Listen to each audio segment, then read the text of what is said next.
Good afternoon, everyone. Kalla here. Welcome to my live stream. Glad you could make it today. So today, some more Root film. Last time we finished the investigation in part 2 of Yagumo's story, and also the entire investigation of Riho's part 1. Riho, as it turns out, is definitely his sister. And so now it's time to start Yagumo part 3. And hello Thomas, hello Drag, how are you doing?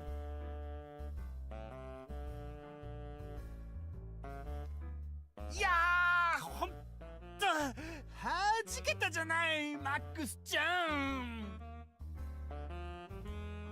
ああ、いや、そうですかね。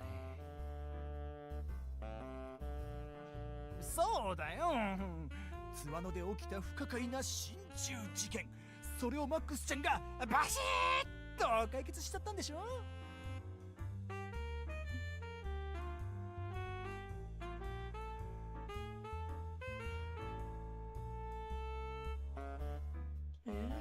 What sort of dog do you have, Drag? I don't know if I've asked this before, but こりゃ今回のプロジェクトの売り文句にも使えるよ。難事件を解決した映像監督によるミステリードラマ。こりゃいけそうだね。Ah yes, advertising by saying this mystery director cracked a mystery themselves, haha. いやー、2人も死人が出てる事件ですし、そういうのはちょっとどうかと。Yeah, right. It is a bit. Springer Spaniel. I have a vague idea what kind of dog that is.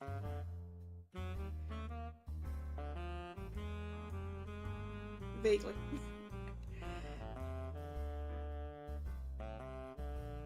それに、そもそもそんなことニュースでも出てないし、誰も知らないでしょ。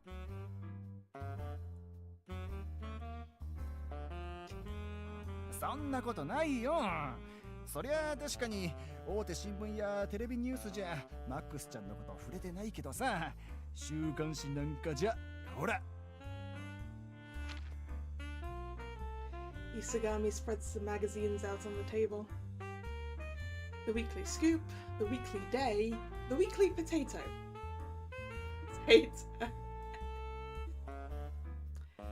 None of these seem to focus on the news, but rather graveyard idols and gossip. 実名までは出してないけどさ、載ってるよ、マックスちゃんのこと。津和野偽装心中事件解決の陰に新進気鋭監督の協力だってさ。At least Riho Part 1 wasn't as bad as Yagumo Part 2 in terms of murders and deaths. I mean, there was the same number of dead bodies.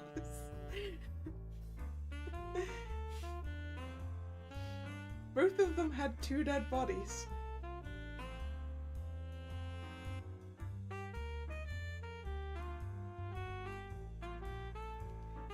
I suppose it's just that's actually... I suppose that Riho's one of them wasn't a murder. But still. はあ。警察の公式発表じゃ俺のこと出てるわけないし、一体どこから嗅ぎつけたんですかね。さあ、どっからなんだろうね。こういう記者の嗅覚ってすごいからね。He didn't leak the story to the weekly magazines himself, did he? I bet he did. で、次の品班どこにするんだったっけ？やっぱ出雲のあたり？ねえ、あの辺りはもう十分な知名度があるし、今さら紹介しなくてもいいと思うんで、大田市周辺にするつもりです。大田市って何かあったっけああ、石見銀山があったか。あれならいいね。なんたって世界遺産だし。いや、そちらもいいんですが、今回は少し違う視点でシナハンしてみようと思っていましてね。へえ、違う視点ね。Isagami looks quizzically at Yagumo. Yagumo simply smiles without any elaboration. で、次のシナハン。ね Great. お So that's the な same bit of へえ。 text. Alright. Where are we going, Yagumo? Okay, it's still early. So let's go see Sayama and continue the search for the pilot film. Oh yeah, because he still wants to do that too, doesn't he? Once Yagumo's at the Shimane TV lobby, he gets a notification sound on his phone. It's an email addressed to the studio's official email account. The sender, Yugensai Kumashiro. Subject, death surrounds you. From Yugensai Kumashiro. This is the guy that's been trying to do remote exorcisms, right? Dear Max Yagumo, my clairvoyance told me death surrounds you. The Suwano incident was just the beginning. More people around you may disappear. You are destined to dance with death. Your destiny was already sealed after the events 10 years ago. Please let me save you from this destiny. I have the power to do so.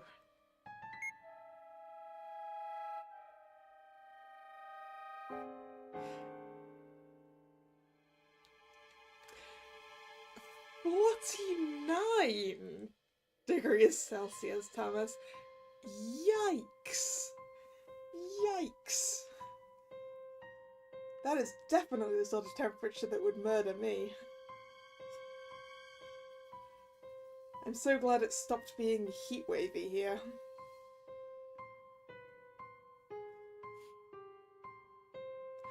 She says before going to look at the weather forecast. Yeah, no, it seems pretty reasonable for the next week here. Like 21 at most. Which is really insane, because that's less than half of yours. Oof.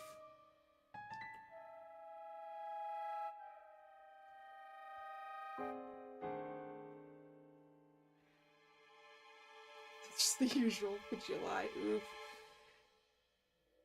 Yeah, I mean, we've probably had summer here already now.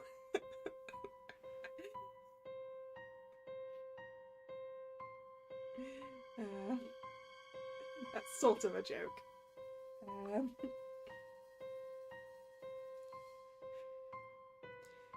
The events 10 years ago. Does he know about that TV drama project? And he knows I was involved with the Suhano incident too. Did he read the weekly magazines? No. Isagami said my name wasn't used in the articles, so how? Also, more people around you will disappear? What's that supposed to mean? Anyway, I need to see this guy. As he comes to that decision, Yagumo quickly types out a reply and leaves the lobby with a stern face.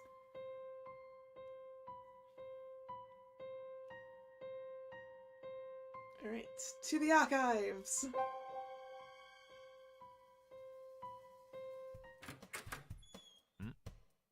Oh, he's not here. The archive center seems somehow more desolate than usual. And Sayama's nowhere to be seen in his usual spot. Huh? Is he in the bathroom? As Yagumo looks around for Sayama, he hears the door open behind him. あれどちら様ヤグモ映像のヤグモマックスと申します。佐山さんを訪ねてきたんですが、今どちらでしょう？佐山さんのお知り合いですか？だったらあの人の居場所こちらが教えてほしいくらいなんですがね。それはどういう。いや、あの人一昨日から欠勤してましてね。それも無断で。People close to you will disappear, said the email. 無断欠勤。連絡は取ってないんですか？自宅にも携帯にも電話してみましたよ。でも全く繋がらないんですよね。ご家族でもいれば電話出るんでしょうけど、ほら、あの人離婚して一人暮らしだから。Sounds like he needs some kind of a wellness check at home. まあ明日も来ないようなら誰か自宅に見に行かせるつもりですがね。Oh good, they are thinking of doing that.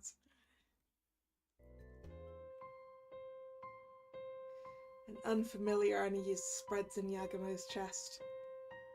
He's haunted by the email he just read. The Suwano incident was just the beginning. More people around you may disappear. More people around you may disappear. People around you may disappear. No way, not Magari too. すみません。失礼します。あ Pale as a ghost, Yagumo flies out of the room. The employee can only tilt his head and watch.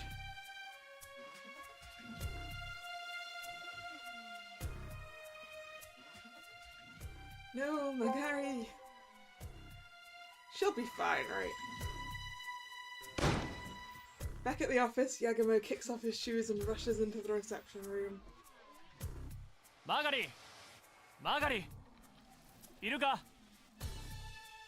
おい、マーガリー、マーガリー。 Yagumo's voice echoes in the quiet studio. Normally, Magari would still be in the office, but there's no sign of anyone inside. Did Magari disappear too? No way, she must be focused on editing, that's all. Editing room. おーい、マーガリー、いるんだろ？ She's not here either. Oh no!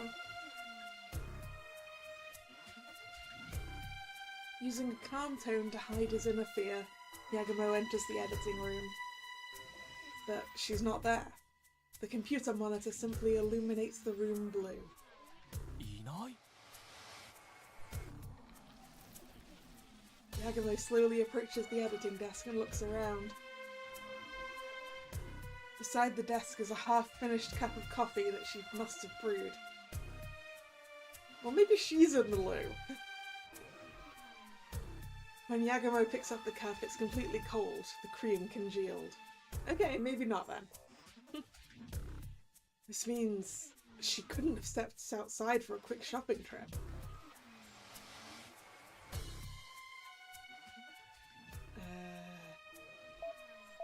Let's check Yagumo's room quickly, just in case.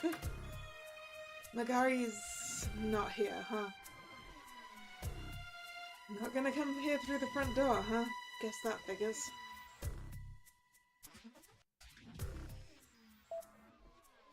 Back to the reception room. Back in the reception room, Yagumo ponders as he restlessly taps his foot. Damn it, Magari, where did you go?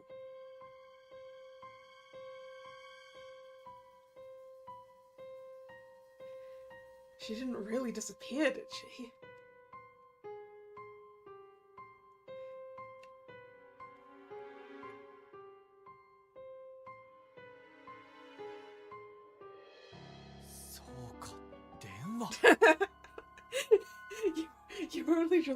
you only just thought you could call her. Yagumo hastily takes out his phone and fumbles as he selects Magari from his contact list and calls.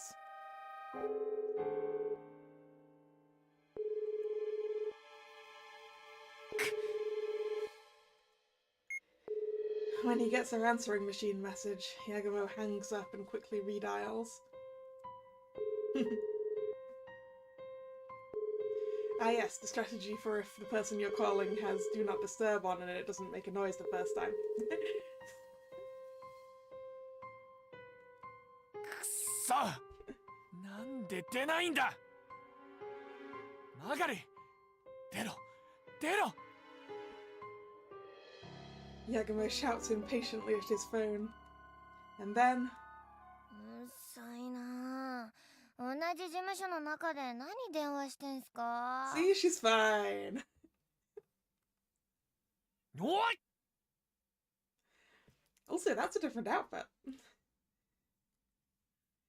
Out of nowhere, Makari appears behind the sofa, scratching her head. マガリ、お前いたのか。ああ、いるに決まってるっしょ。別に今日は休みじゃないっすよ。昨日は明け方まで連れと飲んでたもんで、ちょっとトイレで寝落ちしてただけっす。I was right. She was on the loo. 寝落ち。なんだ、そうか。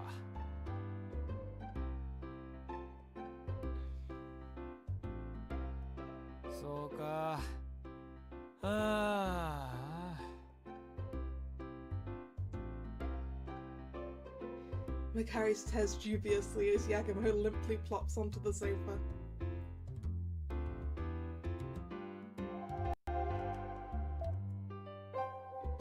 監督、自分の携帯に着信ありますけど、なんか緊急の用事だったんすか？ああ、明日からの品班の準備できてるか確認したかったんだ。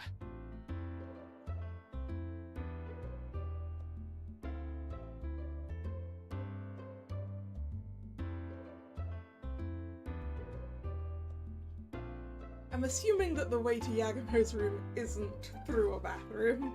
Drag.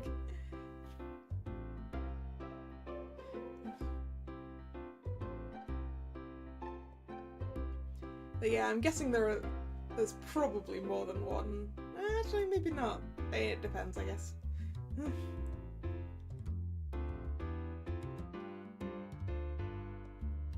ああ、それならもう宿は抑えてありますし、みんなにも明日10時ここに集合で連絡済みっす。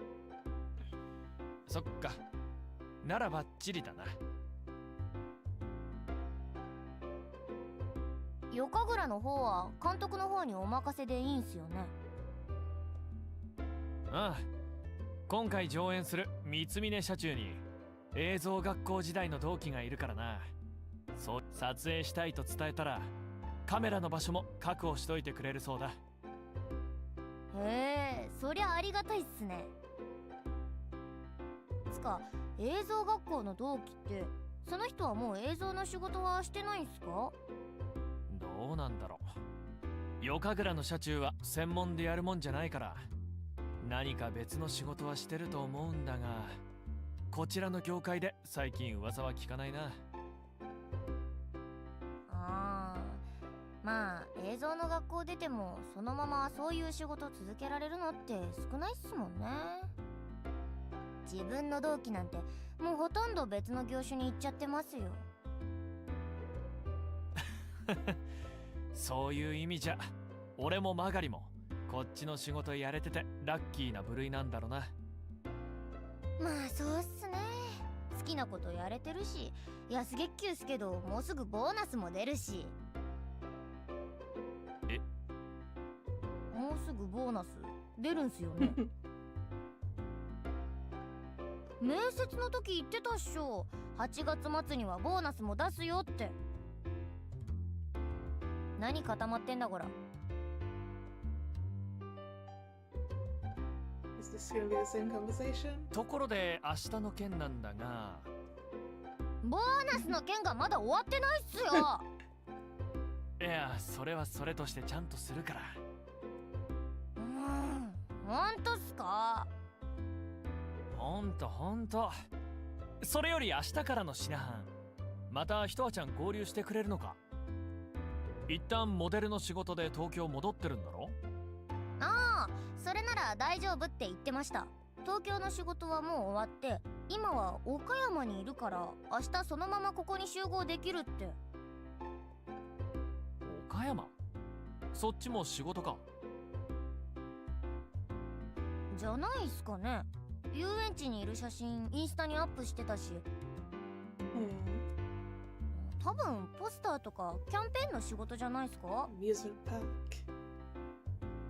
そっか。ひとあちゃんも順調に仕事増やしてるみたいで何よりだな。そうっすね。自分も連れに彼女のインスタ紹介したりしてるし、もっともっと人気出てドラマ盛り上げてほしいっす。Yes. Make our actress more popular. Anything else? そういや監督はひとはちゃんのインスタフォローしてないんすか？してない。というかインスタ自体やってない。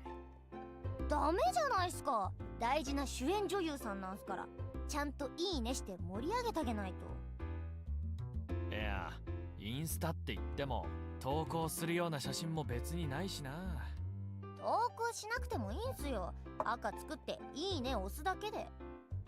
それなんかストーカーみてえじゃね？考えすぎですって。後で赤作っとくように。いいっすね。わかったわかった。やっとくよ。I'm sure there's some things you could upload to Instagram, Yagumo. Especially when we start filming things, you can do like behind the scenes shots. Anything else? そういや監督、 Yeah. してダメ。いや Same 多 one. くそれ考え。わかっ Great. Let's head out. Ah, yeah. It's a little hallway between the reception room and his room, and the bathroom comes off of it on the other side.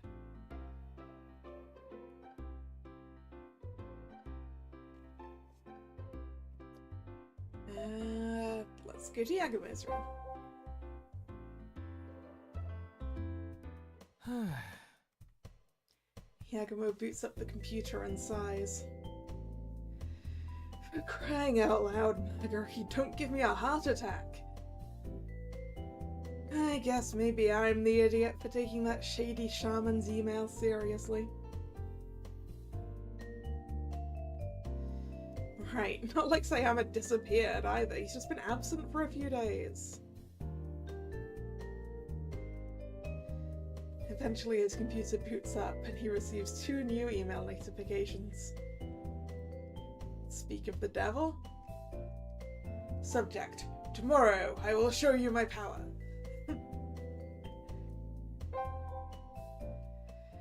Damn Sham Shaman. He's already sent a reply. Yagumo opens up the minutes-old email. Subject: tomorrow I will show you my power. From Yugensai Kumashiro.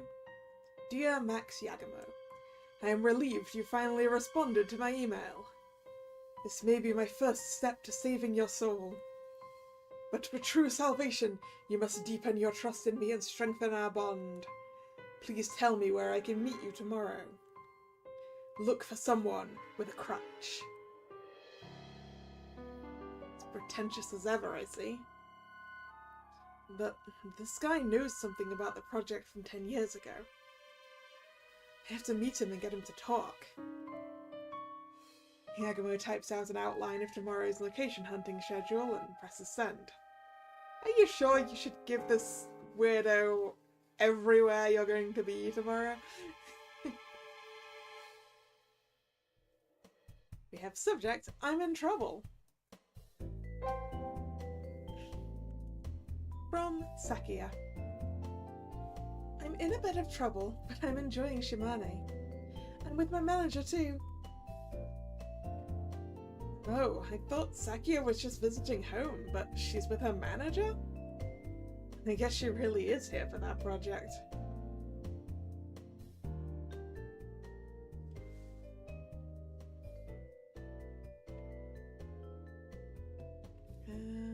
Editing room?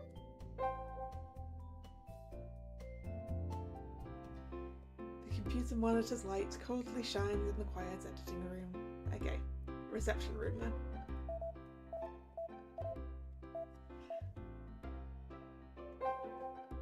Yeah, Sakia is Rio's real name, I think?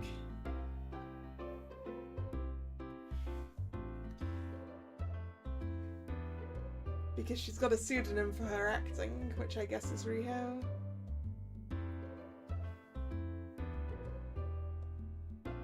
In the reception room, Magari sorts a stack of receipts until she checks the time and looks up. さてと、ちょっと早いっすけど上がらせてもらっていいっすかね。明日の準備もあるんで。ああ、忘れ物しないようにしっかり確認しとけよ。大丈夫っすよ。つうか、そっちこそボーナス。Magari points her finger straight at Yagumo. 忘れないでくださいよ。自分車検が近いんで当てにしてんすから。Yes. The money that you're likely to need when your car goes for an MOT.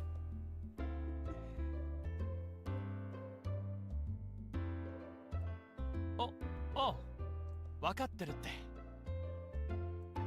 ならいいっす。んじゃあお先でーす。The pitter-patter of Magari's slippers echoes as she leaves the room.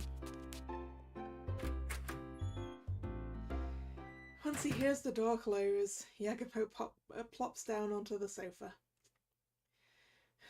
Good grief. Now I really gotta think of a way to raise some money.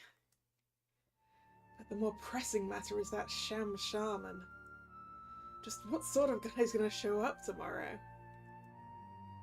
He's been persistently emailing the studio, and he sounds like he knows something about the project from 10 years ago. Who knows what'll happen if Yagumo meets with him? Yagumo stares at the ceiling, unable to calm the stirring of his heart.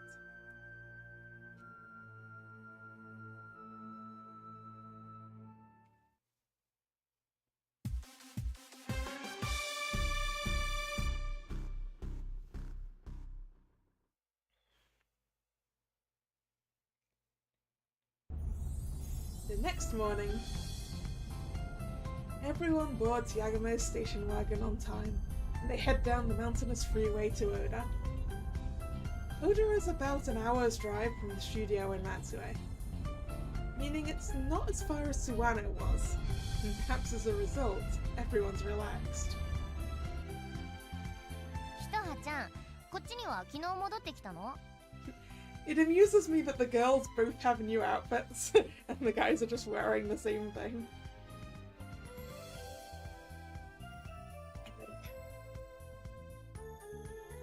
Camera shy cameraman is definitely wearing the same hoodie.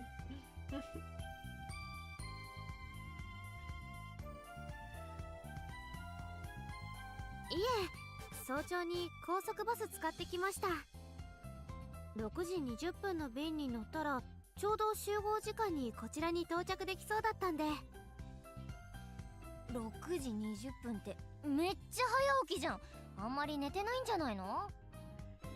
Yeah. Oof, a bus at 6:20 in the morning, huh? 大丈夫ですよ。バスの中でも寝てきましたから。岡山で遊園地の仕事だったんだっけ？だんだん忙しくなってきてるってことかな。え、お仕事ですか？遊園地に行ってたんでしょ？キャンペーンかなんかだったんじゃ。あ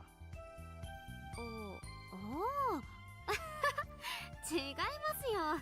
あそこにはバンジーしに行っただけなんです。She just went to the amusement park for amusement park reasons. は？バンジ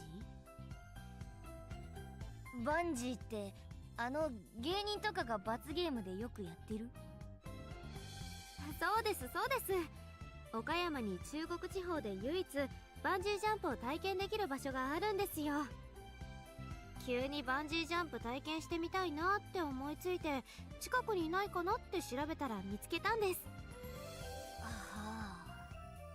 急にバンジーしてみたくなったんだ。はい。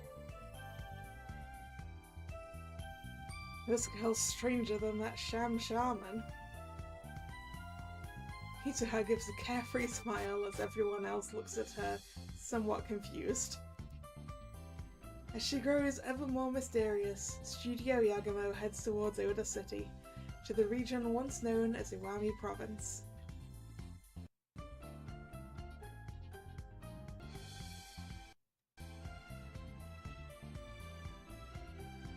Okay, we've got Kotogahama, the Tatsunamae Shrine, and Masuya Inn. Left or right? Let's go look at the shrine. They get down at Tatsunamae Shrine. They picked this shrine for location scouting as it hosts Iwami Kagura dances on Saturday nights. 思ってたより小さいけど歴史ある感じのいい神社だな。監督、こっちから見るとすごいですよ。ほら。Kitsuha beckons from a short distance away. Yagumo gets beside her and looks up at the shrine. As its name suggests, the shrine appears to be in front of a dragon. ほう、まるで竜だな。ですよね。やっぱり口を開けた竜に見えますよね。Just as Hitsuha said, a rock formation towers above the shrine from behind, like a hissing dragon. Long ago, locals may have worshipped it as the home of a dragon or snake god, and built the old shrine, with a larger shrine built in front more recently. It's a site that seems to symbolize faith lasting through time, changing shape but never ending. いいっすね。まさにいいロケ地をハントできたって感じっす。今夜この社殿で神楽が見られるんですよね。楽しみになってきました。 Why can't we see the dragon? Right? It's like when they were like, hey look, there's a cool train, and didn't show us the train. But I suppose if they showed us everything in the game, there'd be nothing for us to go and physically visit on our own, right? "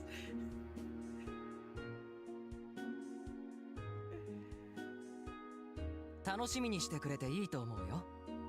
神楽っていうととっつきにくい印象かもしれないけど、石見神楽はちゃんとエンターテイメントしてるから。An unfamiliar voice suddenly cuts in. I'm assuming this is going to be Yagumo's friend. A man in his late 20s stands behind the group with a refreshing smile on his face. Yeah, these are real-life locations, Drag.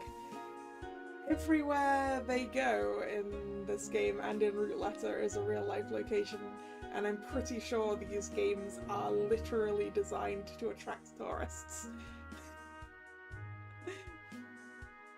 I could be wrong, but I'm pretty sure the tourism board was involved.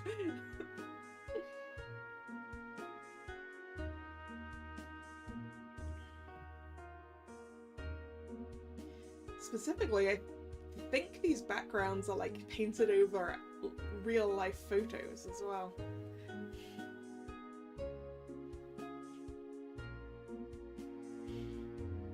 Yo, 久しぶりだな、ヤグモ。おお、ユーゴ、久しぶり。Yagumo and the young man give each other a firm hug, complete with 2 back pats. ああ、その方ですか。監督の映像学校時代の。おお、同期だったユーゴだ。遠峰ユーゴです。よろしく。Everyone introduces themselves to Tomine. As Tomine courteously greets them, he seems quite more laid back than Yagumo in Nagari's eyes. しかし全然変わってないな、ユーゴ。確か最後に会ったのってアジアフィルムコンベンションの会場だな。3年前だから、そりゃそんなに変わらないさ。そうだったか。あれからどうしてたんだ。何か撮ってるのか。ああ、いろいろあってね。今はもう。そっか。それより今夜の神楽見るために来てくれたんだろ。まだだいぶ時間あるし、今車中の連中も待機中だから、よかったら会ってやってくれ。みんな石見神楽のアピールになるなら喜んで協力するって言ってくれてるし。お、いいな。神楽やってる人たち取材しときたいし、こっちから頼もうと思ってたとこだ。だと思った。近くの湯の津公民館が待機場所になってるから、後で顔出してくれ。俺は先にそっちに戻ってるから。公民館の場所はスマホの地図で確認できたんで大丈夫っす。うん。それじゃあ皆さん待ってるよ。Hemingway waves his hand and gets into a nearby parked car. 今の人監督のお友達だったんですね。ああ、当時から好きな監督とか演出論とか気があってね。よく学校帰りに何時間もファミレスで話し込んでたよ。キャラは正反対って感じなんすけどね。ガチャガチャした監督と違って落ち着いてるっつうか、しっかりしてるっつうか。うっせえよ。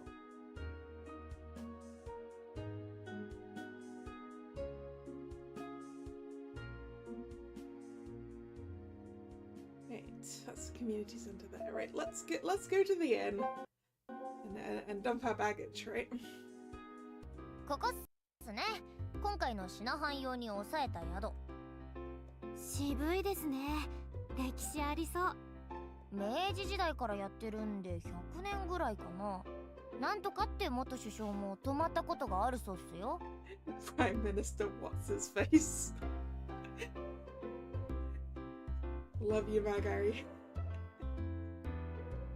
なんとかって誰だよ。神田林首相だったかな。いねえよそんなやつ。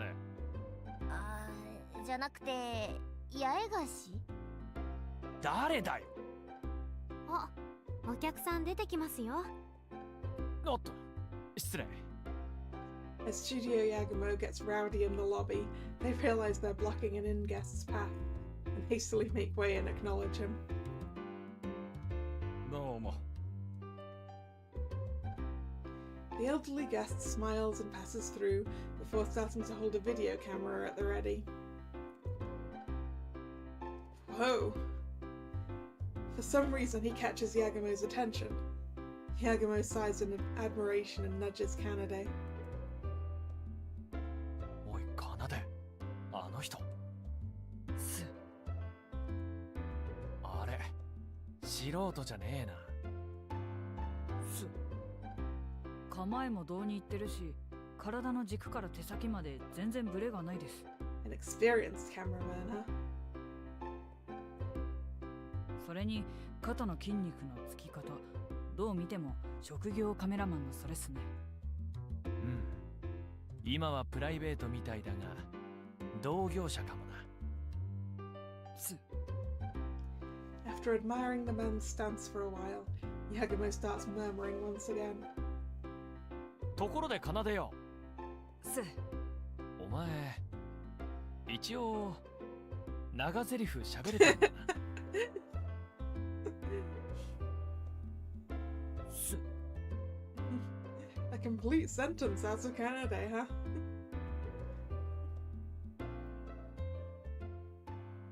Okay, the game really wants me to go over here.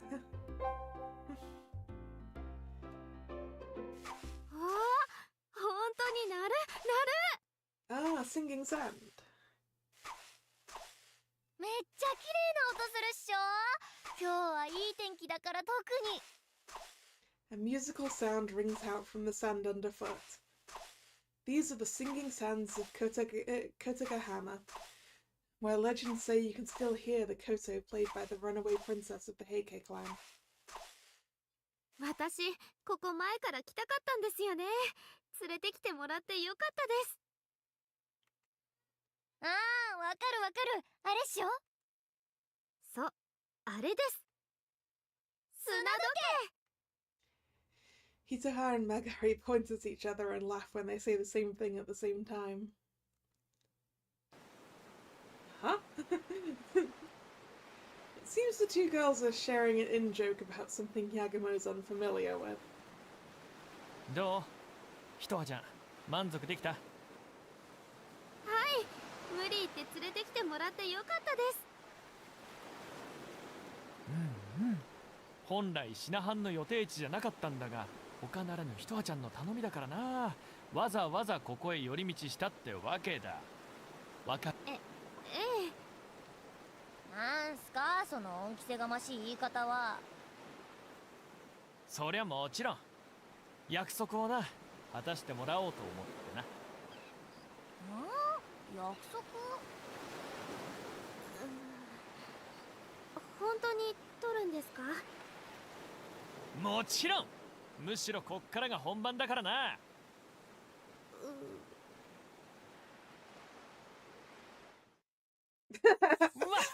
Swimsuits. かなで取れ取れ。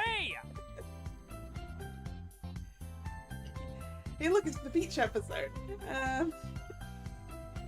上から下から左右360度からバンバン取れ。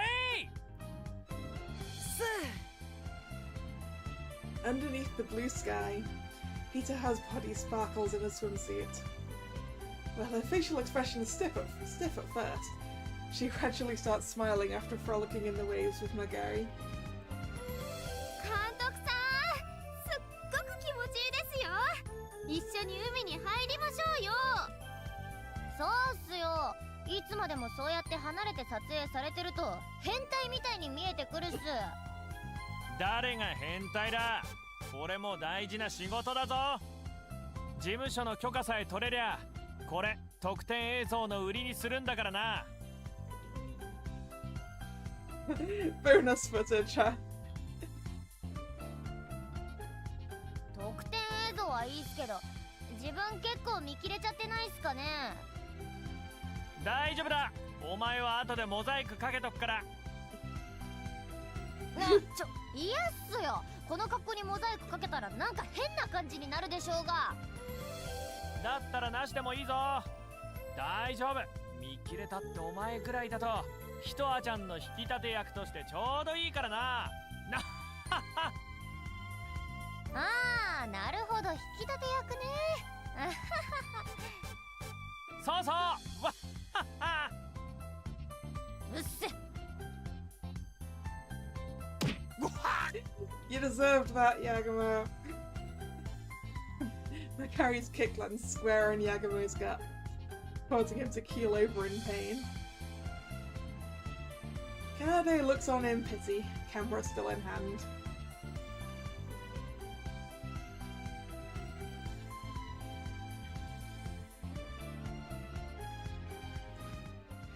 Alright. Community Center. The Hot Spring Sioux Community Center is about a 1.5-kilometer walk from the Tatsunemae Shrine. Just as Yugo said, it's become a waiting room for the Kagura performers, with busybodies preparing for tonight's performance. よ、来たな。来ては見たけど、なんか慌ただしい感じだな。あまり邪魔しない方が良さそうだ。そんなに気を使うやつだったっけ？心配しなくても時間に余裕はあるから大丈夫だよ。おい、峯岸さん、鳥山さん。When Yugo calls into the room, a man and woman unpacking cardboard boxes approach. They must have heard from Tomine, as they cheerfully greet Studio Yagumo when they see them. ドラマの取材で来られた方たちですね。私は三峯社中代表の峯岸俊介です。よろしく。副代表で美術担当の鳥山千佐です。できるだけ協力するつもりなんで、何でも相談してね。いや、こちらこそお世話になります。I want to see what that is. あれ何ですか？なんか奥の方に大きい提灯みたいな。Does it have a head on the top? ああ、あれは邪道ね。神楽で登場するオロチの胴体。今は畳まれてるけど、開くと急スパンで全長18メートルだからね。その迫力は夜、自分の目で確かめてみるといいわ。18 meter long. Snake puppets, I guess. 18メートル？めっちゃでかいっすね、そりゃ。でかいしお高いのよ。だからほら、隣に緑色の袋あるでしょ。搬送にも気を使って、あの専用の邪道袋に入れて運ぶの。Special protective bag. 専用の袋あるんですね。ちなみにお高いってどれくらい？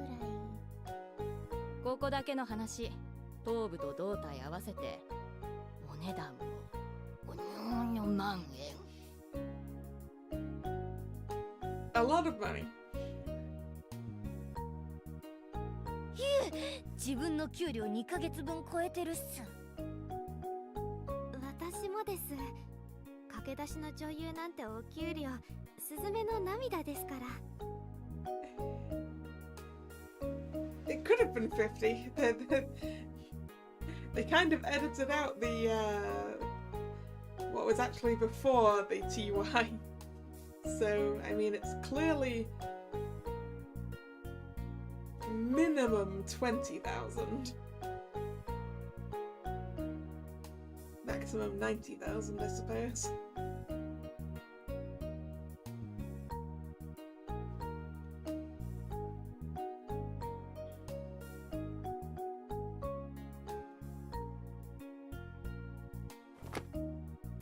Makari and Hitaha look at each other sadly in the eye and firmly grip each other's hand.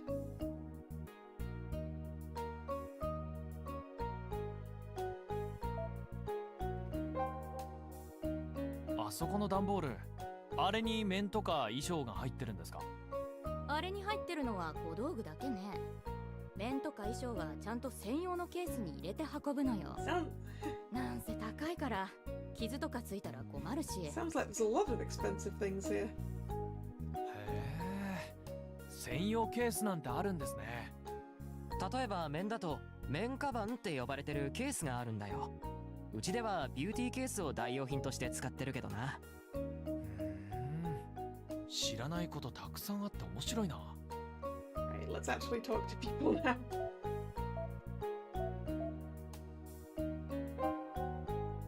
ところで、車中ってことは皆さん近い地域の集まりなのか？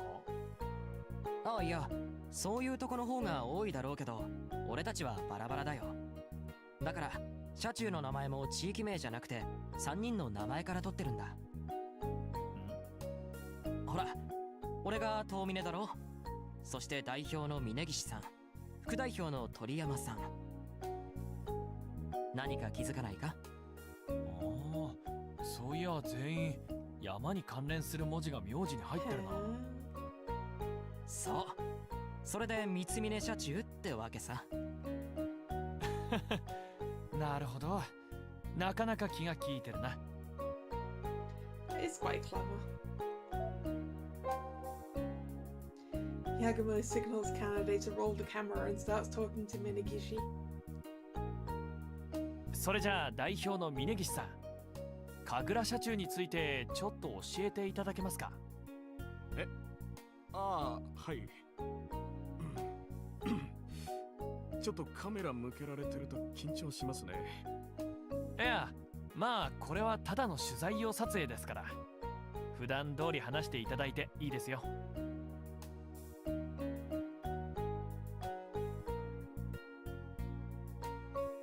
There's sound going on my end? There shouldn't be.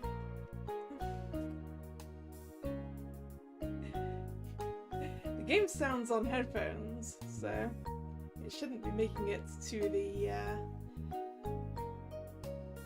mic.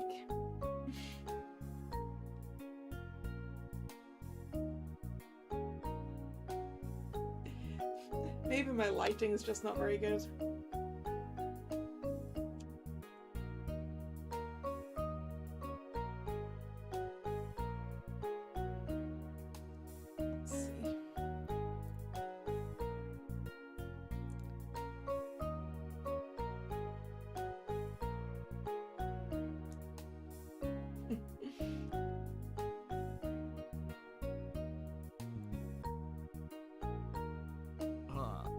それじゃあ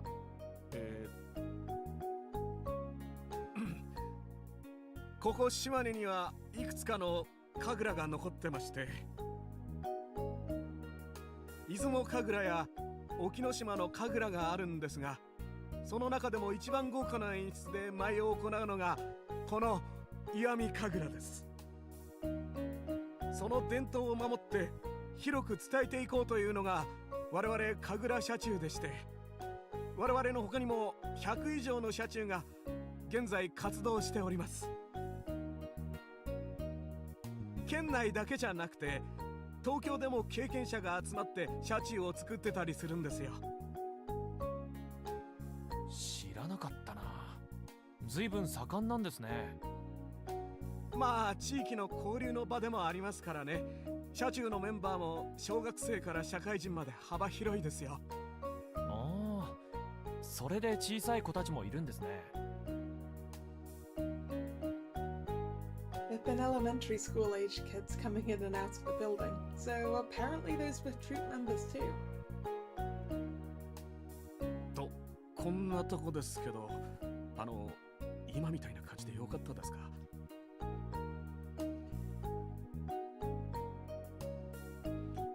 Yeah, Thomas, I think some of the mouth movements you're seeing are just me drinking.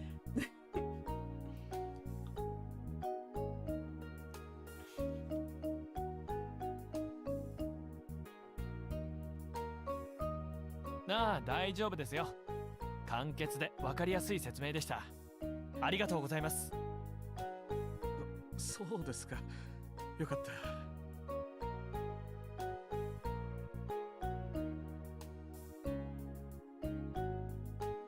Serious Minagishi sighs in relief once Yagumo is done with him. He wipes off his sweat with a handkerchief. Alright, a third troop leader. 鳥山さんは美術担当ってことですけど、では衣装や小道具は全部あなたが？まさかこれだけ凝った衣装とかとても個人じゃ作れないでしょう。ちゃんと神楽用の専用ショップがあるのよ。衣装や面もそうだけど、手から出す蜘蛛の巣やスモーク用の発煙筒なんかもそこで売ってるのね。 Web shooters. 俺たちも撮影用の専門ショップ使いますけど、神楽用にもそういうショップがあるんですか？普通の人は知らないわよね。まあでもどれも結構なお値段するんで、できるだけ補修とかは私の方でしてるんだけどね。なるほど、その辺も俺たちと一緒ですね。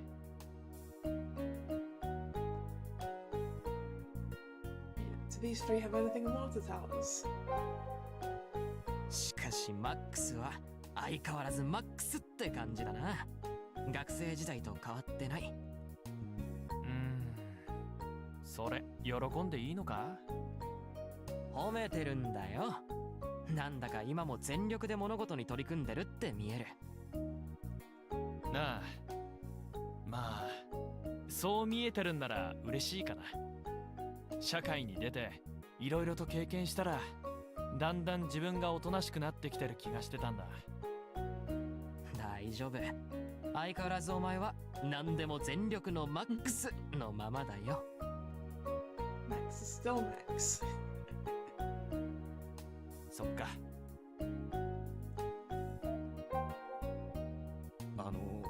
さっきのやつ本当に私うまく喋れてましたかね。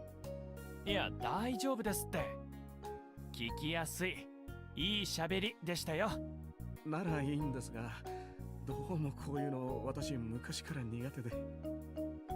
ほんと、こんな緊張しいの人がよく神楽なんて人に見せるものやろうと思ったわよね。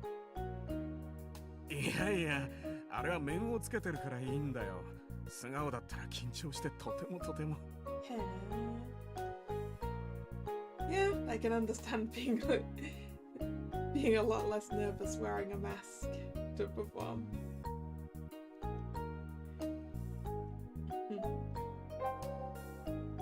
さっきスモークっておっしゃってましたけど、石見神楽にもスモークを使うことはあるんですね。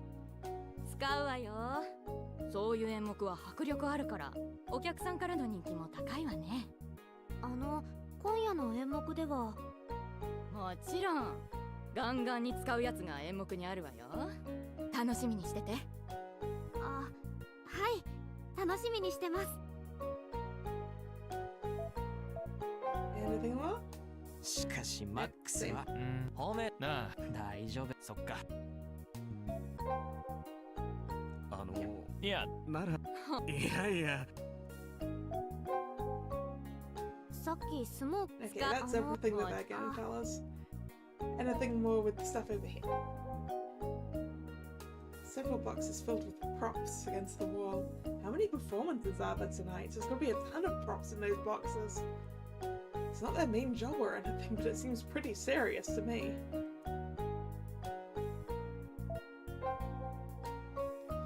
Yagumo looks closely at the serpent body. In the eyes of a layman like Yagumo, it looks like it took time and skill to make. Something this high quality must be expensive. It's not something our studio could afford. Okay, I think we've seen everything that we can see here. You're suspicious of the smoke candles, are you, Drag? Yeah, smoke can conceal a lot of things. It's almost time for the night Kagura performance. Time to head to Tatsuno Mae Shrine.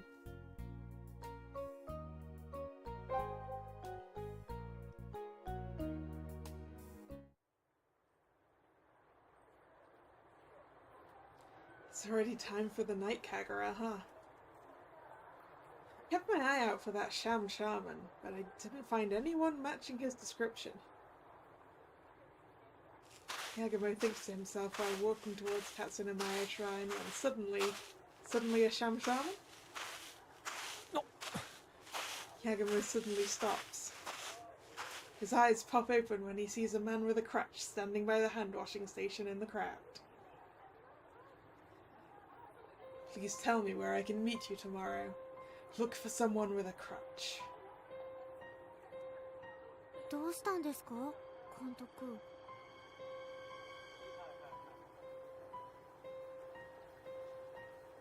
When she sees Yagumo suddenly stop and furrow his eyebrows, Hitaha speaks up in concern. But Yagumo dashes straight toward the man with the crutch as if he hadn't heard her. This is where it turns out to not be the shaman, right?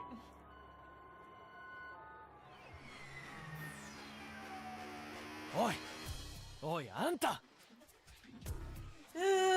He looks like he might be a sham shaman. Though Yagumo suddenly rushes at the man, he looks back unperturbed, a dim light shining in his eyes. あんたが熊代有限祭か。Chuckling, the man points the crutch on his left directly at Yagumo. なんだよ。待っててくれ。上手を使いたい。Yagumo almost snaps back in irritation, but perhaps due to the onlooking tourists, he nearly snatches the crutch from the man. Without paying Yagumo's stare any heed, the man catches plenty of water in his right hand, then takes plenty of time sipping it. すっきりした。ありがとうよ。I don't think松葉勢、返して。I don't think you're supposed to drink that.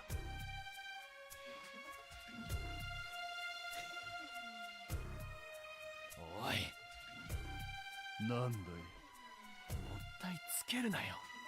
俺はあんたから10年前のプロジェクトについて聞きたいんだ。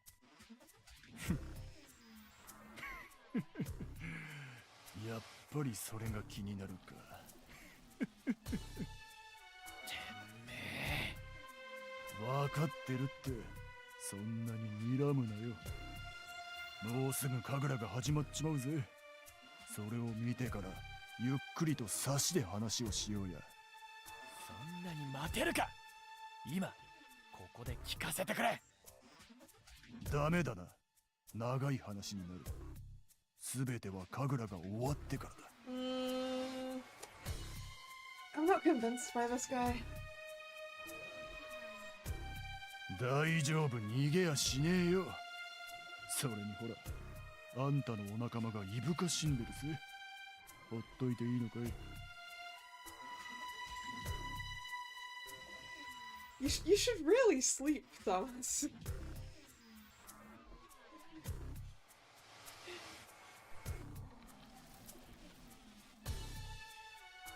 Yagumo turns around. Just as the man said, the others are looking from a short distance with worry in their eyes. わかった。神楽の後で刺して話そう。Yagumo holds back his irritation as he heads back to the others.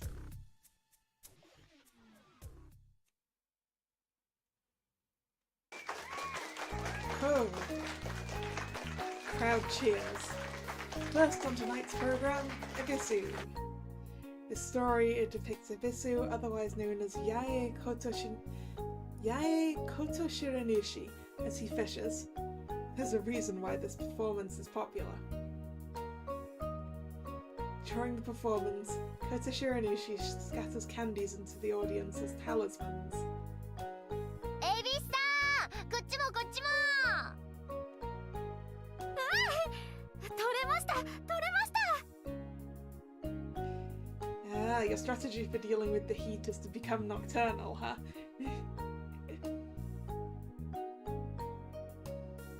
Where did the cameraman go? He's behind the camera!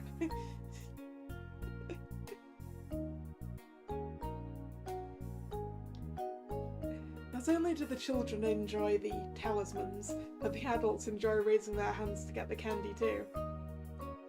As the audience cheers, Yagumo stares at the man with the crutch sitting next to him. He seems to have hurt his leg somehow. He sits with a doubt as he gathers candy, showing no emotion in particular. There he goes, playing dumb. As soon as this performance is over, you're going to tell me everything. Unable to fully curb his irritation, Yagumo tries his best to concentrate on the stage. Eventually, the program switches over. The orchestra music becomes ominous, and a thick smoke blows in from offstage. And then the fearsome head of Orochi peeks in from the shrine entrance. Orochi enters, splitting the audience in two. The crowd stirs at the intensity of the theatrics, as smoke billows and Orochi wraps itself around Susanoo on stage. I'm gonna take the game's word for that being what's happening in the smoke, because I can't see. すごい。本当に胴体がずっと続いてますよ。Like, I can see the snake body vaguely, but that's about it. Multiple coils of it.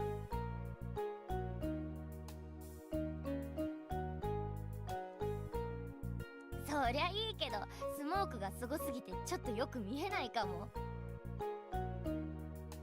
確かに。It certainly is overkill. Before Yagumo can finish that thought. Well, I guess you were right there. I guess you were right there, Drag. Someone has used the smoke to cover up something happening. A sudden explosive sound rings out directly to Yagumo's right.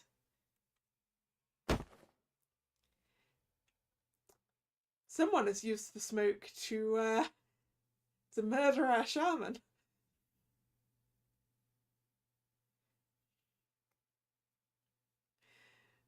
A dull thud then follows as Yagumo feels something splash onto his cheek. なんだ? Yagumo wipes his cheek and looks at his hand. A trail of red liquid clings to his palm. Chi. The audience starts shrieking. At least we won't have his females anymore. Drag! 人が撃たれた。死だ。死んでるぞ。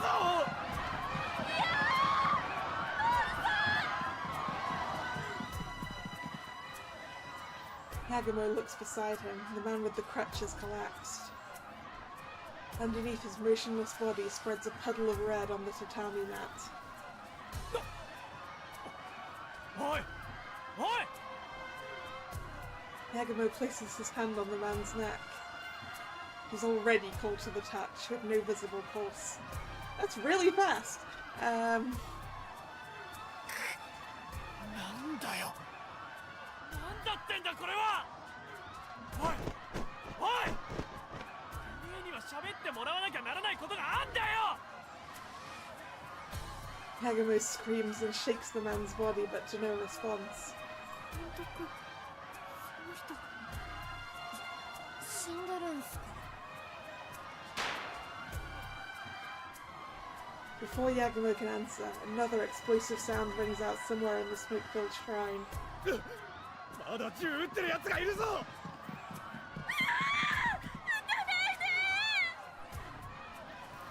Plus the guy was suffering from low blood flow to be so cold already, right? It seems weird that he's cold already.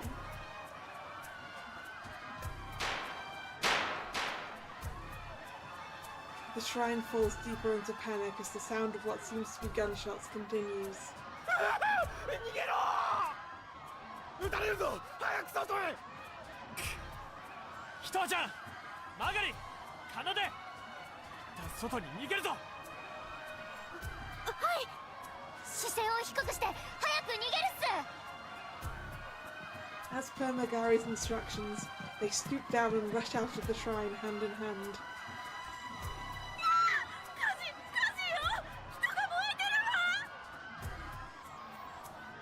They hear a woman shrieking from somewhere. Yagumo turns to the voice to see what's happening, only to find flames rising from the motionless man with the crutch. Wow! Shot, suspiciously cold already, and now on fire! Flames engulf the man's body as Yagumo watches in shock. Yeah, someone doesn't want us finding out that he was dead before they shot him. Actually, no, it makes no sense if for him to be dead before he got shot. Actually, so I was going to say, because he did bleed out, but there's ways to...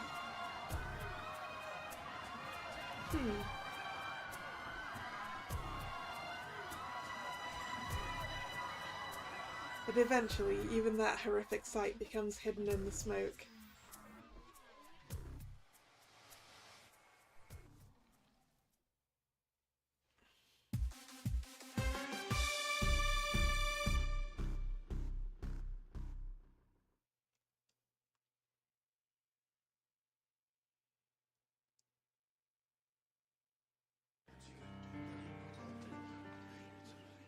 On the grounds of Tatsunamae's shrine, where the commotion has yet to subside, audience members who ran from the main building talk among themselves with stiff faces.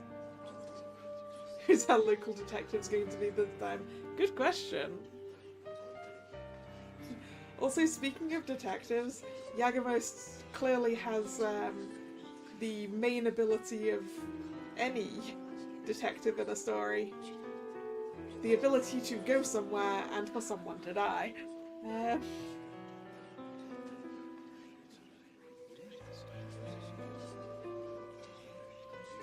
Among them is Studio Yagumo.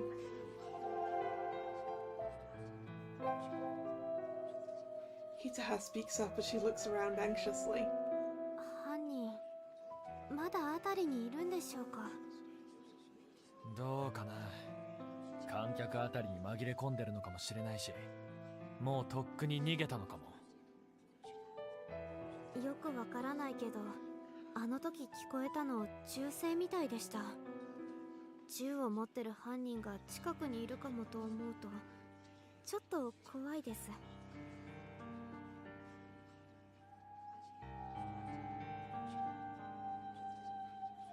そうだなこの観客に紛れ込んでるとしたら厄介なことになりそうだけどまあそんなに怖がらなくていいさ。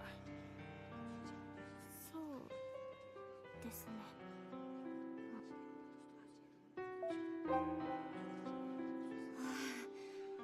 焦ったけど、とりあえずうちらの中には怪我人いないみたいっすね。結構銃声みたいなのが何度も聞こえてたんで、マジでヤバいと思ってたんすけど。The question was there actually a gun? I'm not entirely convinced.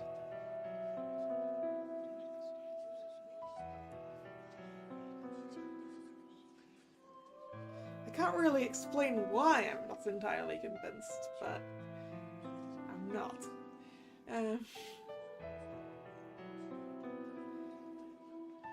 It's the fact that the guy was already cold. Like, maybe he was already dead and posed and there was, like, a little explosive attached to a sack of fake blood or something. I don't know. そうだな。周りを見ても怪我した人はいないみたいだ。とりあえずは不幸中の幸いだな。I'm probably just overthinking it.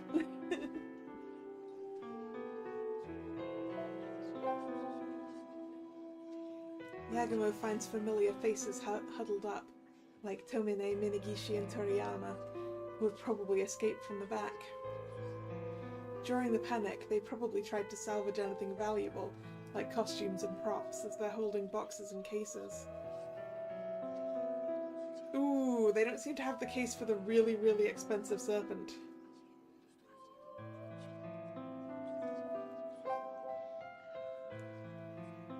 Audience members who ran stay on the shrine grounds, discussing what just happened with anxious faces.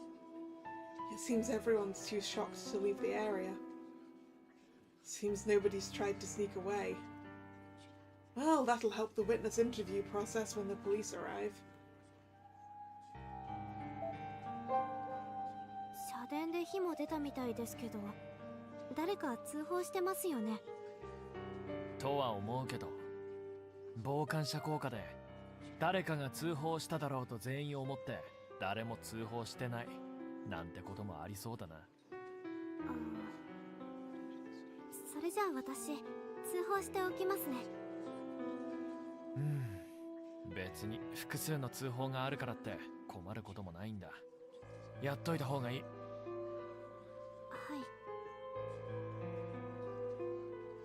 い。Hitaha nods and takes out her phone, quickly dialing the number.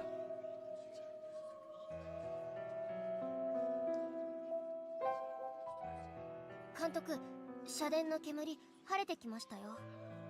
どうやら火も消えたみたいだし、本格的な火事にはならなかったみたいっすね。よし、中を見てこよう。待ってください。まだ犯人が中にいるかも。さすがにもう逃げ出してるさ。でも念のため、ひとあちゃんとマガリはここで待っててもらおうか。俺と奏で見てくることにする。悪いけど付き合ってくれるな、奏。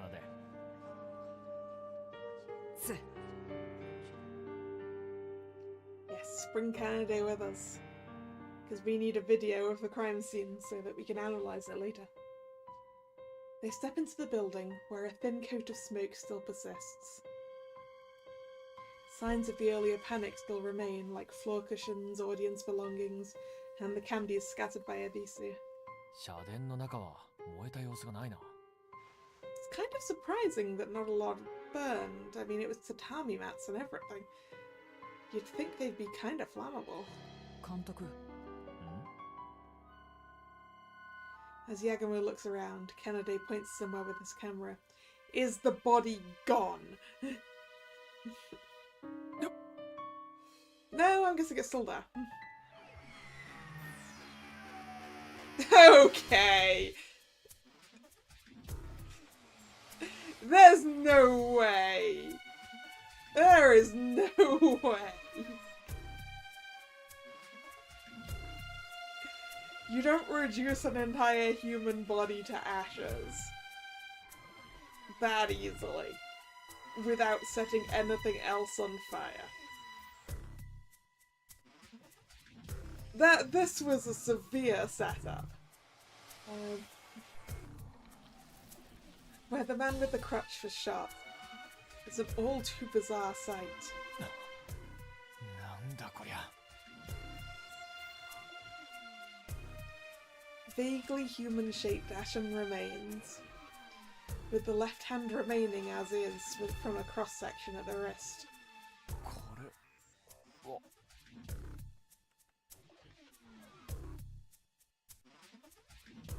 Yagumo and Kanade stare baffled at the grisly scene. Until they hear the sirens of a fire truck and a police car, likely in response to reports.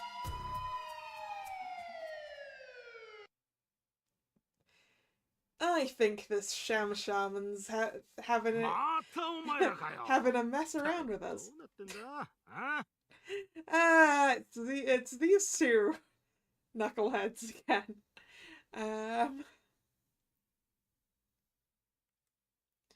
Detective Misawa's exasperated voice echoes through the room. The police are conducting witness interviews in a room at Oda City Central Gymnasium, close to the scene of the crime. Yeah, I was thinking this looked like a school.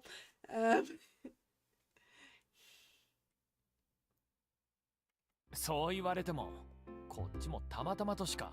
の。そうっすよ。こっちもシナハンのたんびにトラブルに巻き込まれて迷惑してんすから。お前らそう言うけどな、こんな短い期間に2件も殺人事件に関わるやつなんているか？ Who else gets involved in 2 murder cases in such a short time? Poirot. こっちからしたらそれだけでもう十分不自然で怪しいんだよ。いやー、でもまあいなくはないんじゃないですか。薬でちっちゃくなった高校生とか毎週殺人現場にいるし。Detective Conan reference.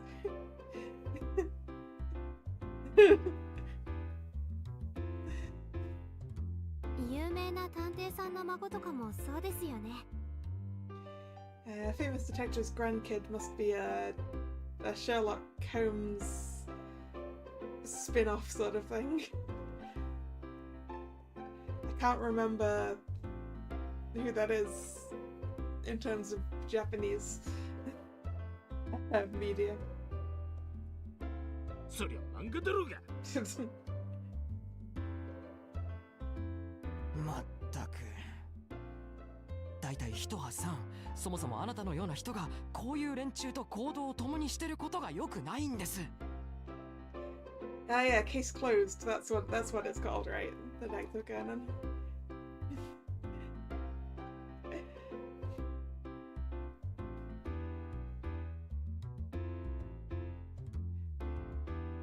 I've only ever watched like one episode of it, and that was on TV in Rome, so it was in Italian.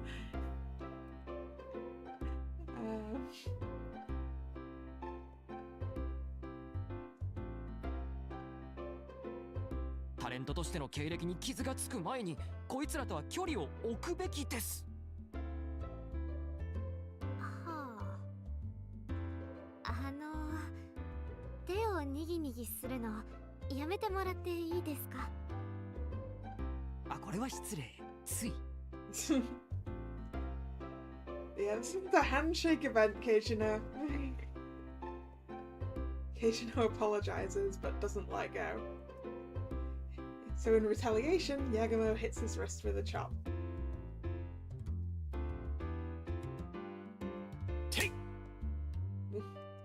Yeah, she asked you to let go, dude. Let go. 何をする君？お客さん、うちの大事な主演女優にお触りは厳禁ですよ。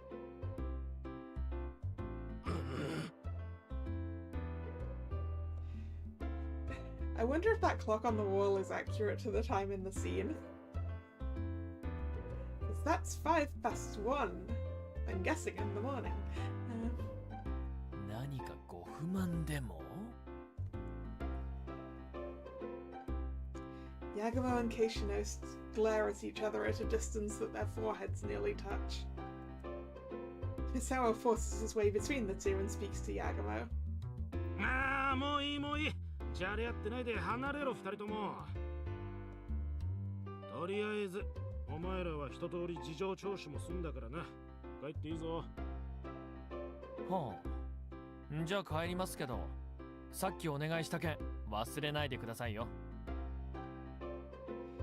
This is going to get too chaotic when Yagumo and Riho meet up. Case closed is up to 1,129 episodes so far. Ooh! And that's not even the longest running anime.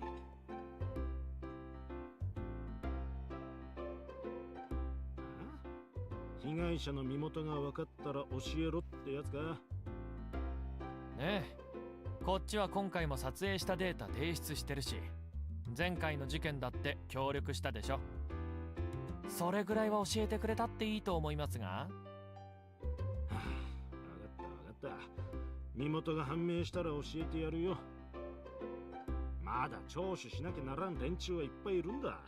とっとと帰れ。はい、それじゃどうも。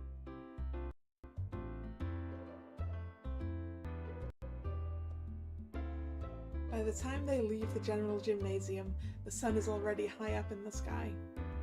うお、眩しい。結局徹夜になっちゃいましたね。ま、こういう事件は初動が大事だからな。記憶が鮮明なうちに聴取をするのはいいことだよ。前回の時もそうだったけど、その辺三沢刑事たちはしっかりしてるみたいだな。そういや自分事情聴取の時に変なカードみたいなので体こすられたんすけど、あれ何だったんすかね。 Well, I'm guessing they're probably looking for, like, gunpowder residue, maybe? Magari? Yep, Sazai-san. That's the little bit of information that I know. I would say that's a pub quiz answer, except that it's not. Because I've had times when a pub quiz is like, what's the longest running animated series? And I'm like, I know what the real answer is, but I also know what the answer you guys want is, because you're not going to consider something that isn't in English. Ah,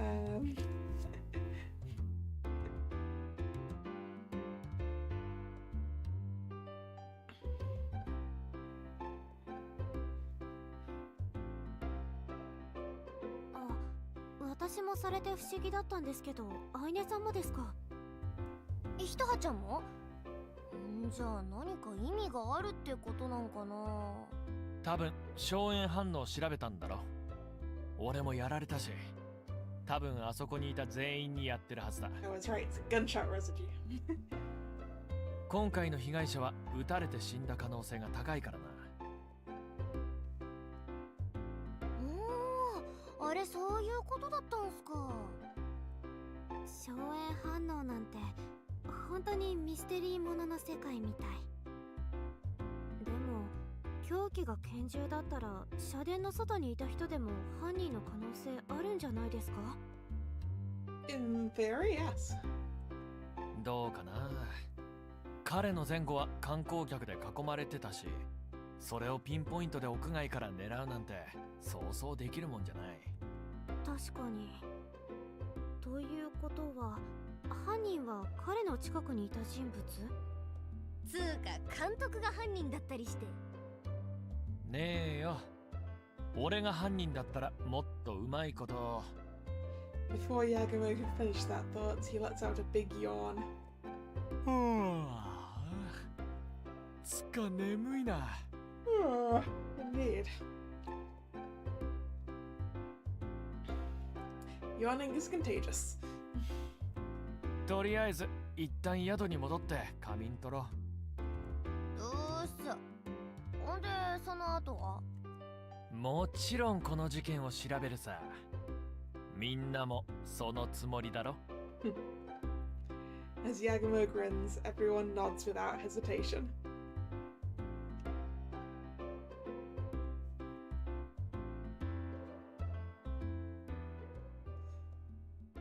Yeah, I mean, I guess his clothes burnt as well, Drag, which... wild, really. Alright, let's go to the shrine. Or do we need to go to the inn now? Or are we just assuming that we took a nap? Tatsunamae Shrine's main building is taped off with investigators moving in and out.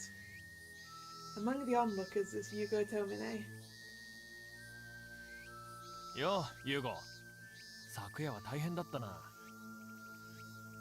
マックスか。まったくひどいことになったよ。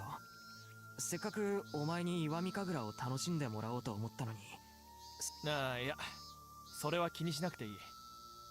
それより、お前の方が大変だっただろう。顔がやつれてるぞ。まあね。演出担当なもんだから、神社関係者からは火の不始末じゃないかと怒られるし、社中メンバーは全員取り調べだし。つか、実際火の不始末あったのか？まさか神社の社殿でやるのに火事になるようなものは許可も出ないし、こっちも使わないよ。ま、だろうな。実際あの後俺も社殿を見てみたが、遺体とその下の畳以外はどこにも燃えた形跡はなかった。そりゃそうだよ。公民館みたいな専用の部隊でだって大抵の場所は消防法絡みで許可が出ないんだから。It's really weird that the body burned and nothing else did. スモークだって神楽の専用ショップから仕入れた安全なものを使ってるし。それだ。気になってたのは。いや、昨日のスモークだけど、普段あんなに激しく焚いてるのか？ああ。As soon as Yagumo mentions the smoke, Tomine suddenly starts stumbling with his words. Noticing something's up, Yagumo presses further. なんか言いづらそうだな。なんだ？まあ確かに昨晩のスモークはおかしかったんだ。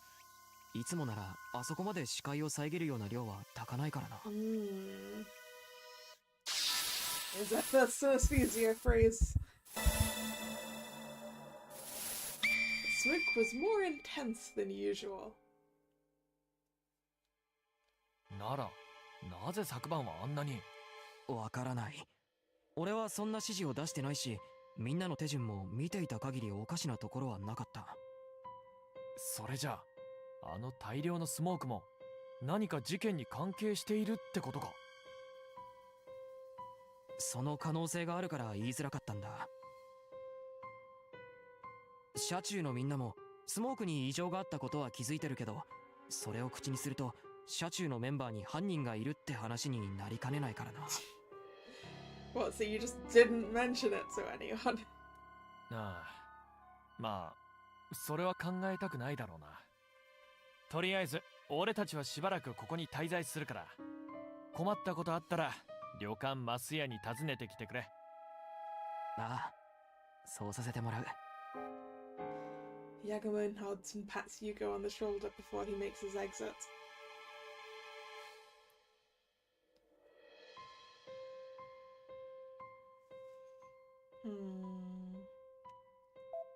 The inn? A lone man stands under the eaves of Matsuya, standing up. Sorry, Masuya, not Matsuya. Masuya. It's the same guest they saw yesterday with the video camera. 何か軒先にあるんですか？ When Hitaha speaks up, the elderly man smiles and points up. あ、かわいい。 Ooh, is it a bird nest? おー、ツバメの巣ですね。この季節に珍しい。In the shade of the overhang is a swallow's nest. Several chicks can be seen popping up and down. ツバメの子育てというのは大抵春頃ですが、2回目の子育てをするツバメもいるそうで、ここにいるのは2回目の映像なんでしょうな。Alright, see you, Thomas. Hope you get to sleep through the heat of the day.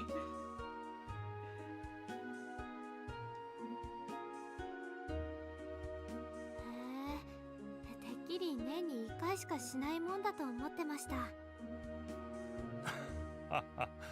身近じゃないとなかなかわからないことですからね。と、同じこちらの宿に泊まっている方々ですね。申し遅れました。私は日比谷蓮太郎というものです。定年で時間ができたもので、こうしてあちこち回っておる次第でして。Hibiya introduces himself to Studio Yagumo with a gentle smile. After they introduce themselves, Yagumo decides it's a good time to ask him a question. 昨夜、夜神楽の舞台にもいらしてましたね。Ooh, he was there last night as well. I wonder if he got some video. ええ、おかげで大変な目に遭いました。撮影の許可は得ていたので、夜神楽を映像に収めようと思っていたんですが、まさかあんなことが起こるとは。He does have film. 俺たちもです。ちょうど俺たちの反対側の位置で三脚を立てていたようですが、そちらのカメラには何か事件の解明につながるようなものを映ってましたか？ Conveniently, a second angle. いやー、一応後で見直してみましたが、スモークもすごいし、何が起きたのかよくわからなかったですね。ただ銃声のような音がして、あなたの隣の人物が倒れたので、やはり撃たれたのだろうと思ったくらいで。そうですか。まあ、もし必要であれば、私の撮った映像もお見せしますよ。その時は遠慮なく言ってください。Sure, we'll be taking him up on that offer. ねえ、その時はお願いします。They nod and leave the inn.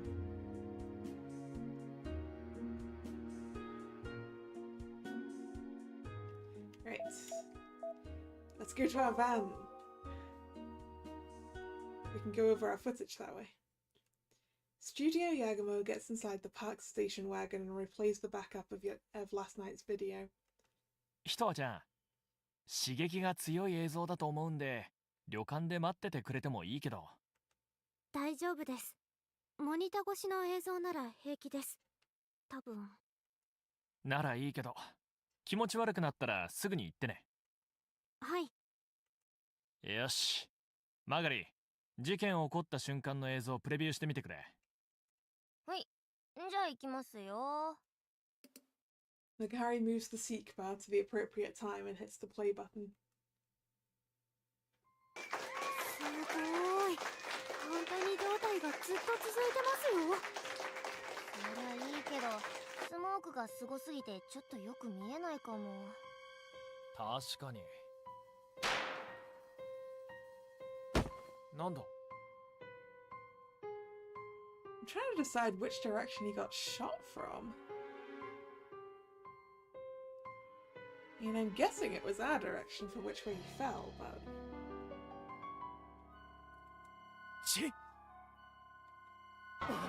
人が撃たれた。死んでるぞ。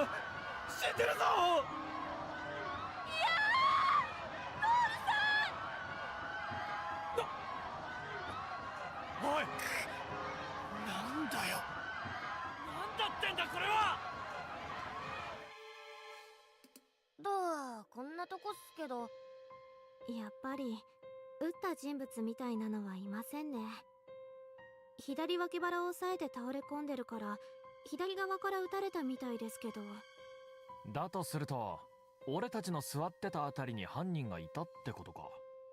オロチの方に視線が行ってたからあれですけど、近くでそんな感じの人や仕草気づかなかったっすけどね。I mean, he could have been shot from the stage. それじゃあマガリー、今度はあの後俺たちが社殿に入って撮った映像出してくれるか？はい。 Magari operates the file as she continues. 自分やひとはちゃんは結局まだ見てないんすけど、なんか変な感じだったらしいっすね。ああ、とにかく変な遺体だった。変ってどういう？口じゃ説明しづらいな。とにかく見てみてくれ。準備できたっす。プレビューしますよ。の、やってくれ。As soon as the playback begins, Makari and Hitaha gasp. Yagumo saw it firsthand, but seeing it again reminds him of how bizarre the sight was.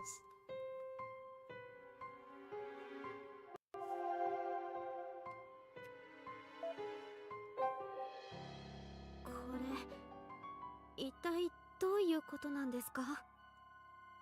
左手だけ燃え残ってるって。俺にもわからん。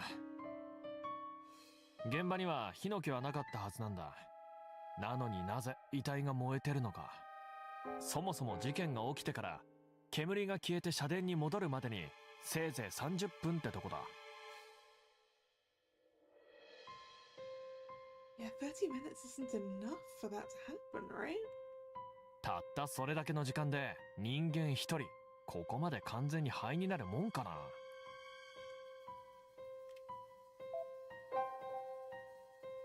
There are candies scattered about on the tatami mats. 恵比寿の時に巻かれたキャンディーですね。なあ、そのまま足元に置いていた人が多かったからあの騒ぎで置き去りになってるんだろう。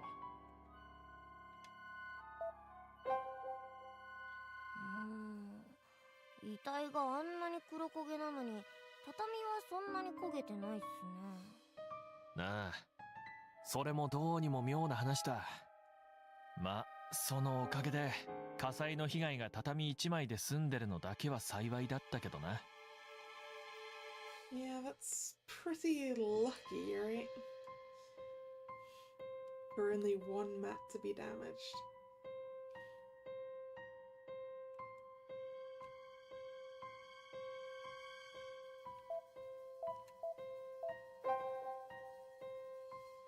Large volumes of blood have spilled from the body, creating a dark pool. きついっすね。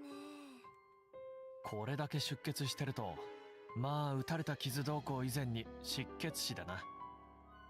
拳銃で撃たれるとこんなに出血するものなんですか？ Probably depends where he was hit, right? どうだろう。さすがに俺もそういう現場を見たことがないからな。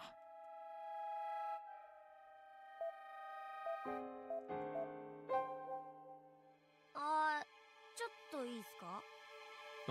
何か気づいたのか？いや、つうかですね、こういうの子供の頃世界のミステリーみたいな本で読んだなぁと思って。Are you going for spontaneous combustion, Magari?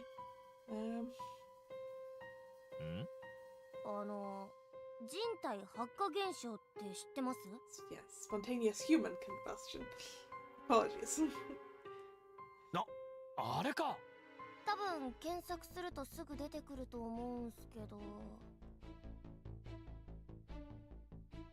Magari opens up a browser and types away, and she immediately finds the right page.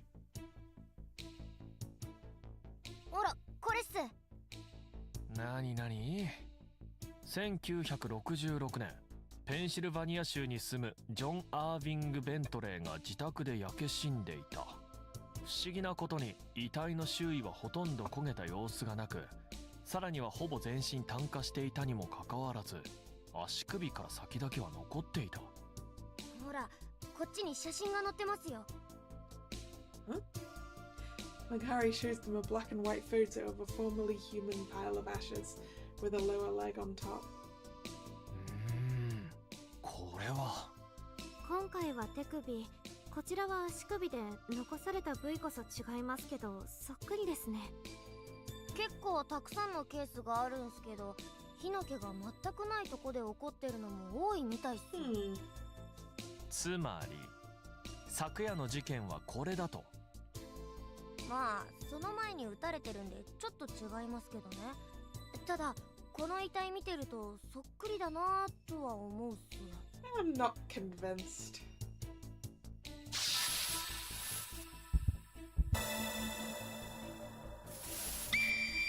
The shrine body looked like human combustion. Is our second synesthesia phrase. Silence fills the van after Magari speaks. Logic denies the phrase spontaneous human combustion, but eyes can't deny the similarities of the images. They feel like they've slipped into another world.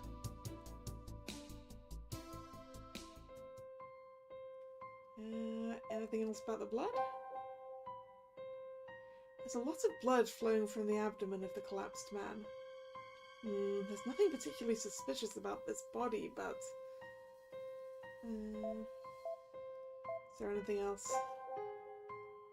Candies from the Ebisu performance are scattered about some tatami mats. They're candies you'd find at retail. There's nothing particularly odd about them. The tatami mat under the fully burned body only has burn marks on it here and there. The candies scattered during Ebisu provide some out-of-place colour to the ghastly scene.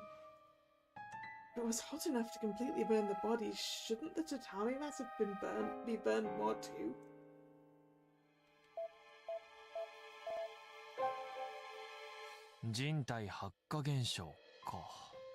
昔見たホラー映画でそんなの見たことあります。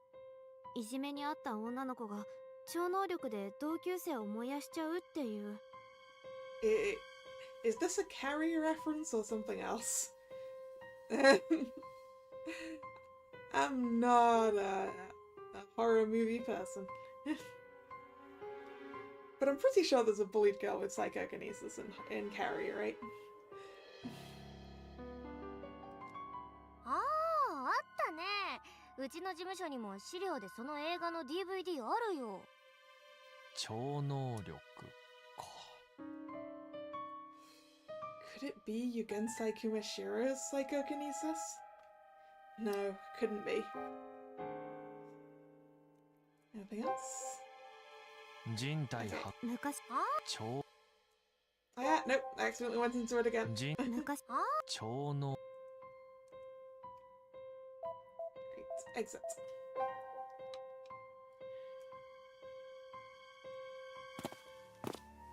Studio Yagumo leaves the station wagon.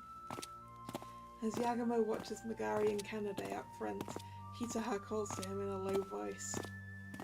監督。こんなこと聞いていいのかわかんないですけど。何でも聞いてよ。はい、昨夜あの人が撃たれて倒れた時、監督、あの人に喋ってもらわなきゃならないことがあるって。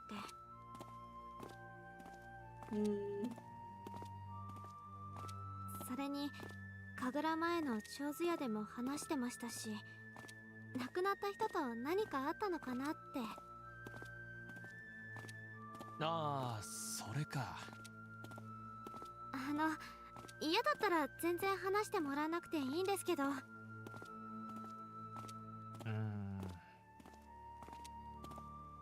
そうだな。ごめん。今はちょっと話せない。そうですか。嫌とかそういうんじゃないんだ。今ははっきりしないことが多すぎて。だからいろいろ分かったら話すよ。それでいいかな。はい。でも何かお手伝いできるようなことあったら言ってください。私やりますから。ありがとう。その時があればお願いするよ。Yeah, you probably should explain to the rest of your studio why you accosted a man with a crutch who then died. はい。Yagumo's words perhaps helped clear up some of the anxiety she had from last night. After Hitaha's cheerful reply, she dashes off towards Magari and Kanade up front.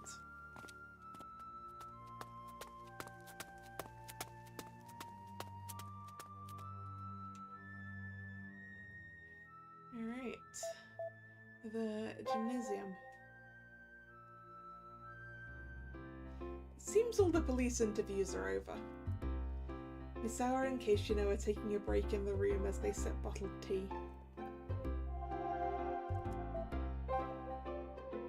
As soon as he spots Yagumo, Misawa takes out a notepad and starts talking to him. ちょうどいいとこに来たな。被害者の身元が分かったとこだ。かったんすか？当たり前だ。警察なめんなよ。と言いたいとこだが、左手首が残ってたおかげで指紋が取れたのと、被害者に前があったんでな。すぐに紹介されたって。Yeah, you got him by fingerprints on the only hand that was there.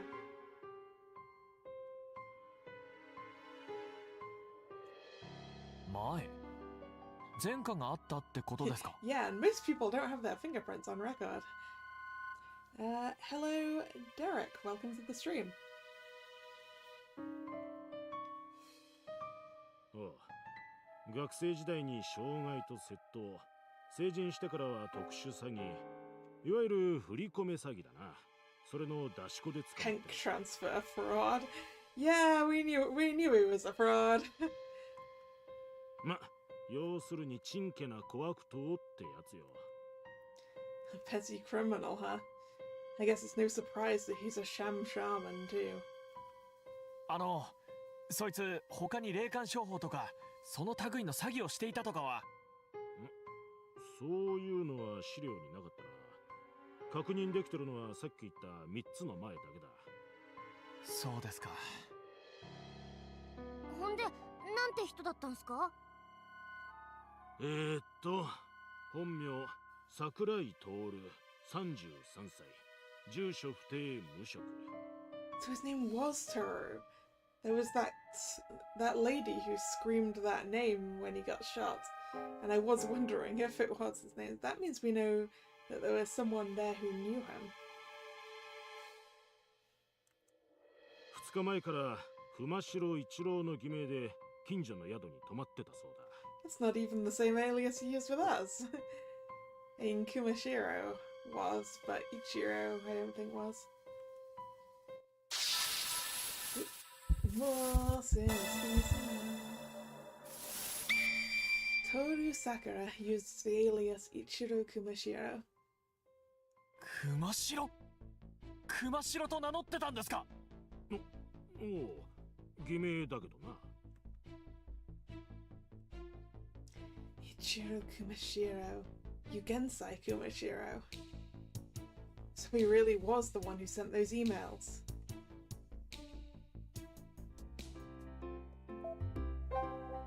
警視の刑事、事情聴取で何か分かったことありました？それなら三沢さんに聞いてくれたまえ。自分から勝手に話すわけにはいかないからな。ま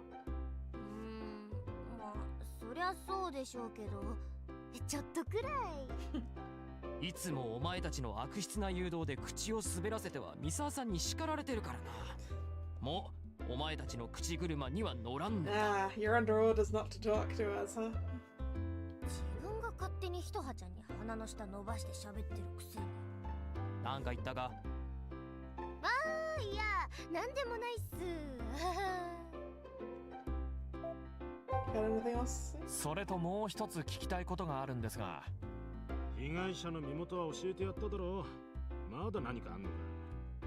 いや、現場に残された血液と手首、あれについての鑑定はどうなんです？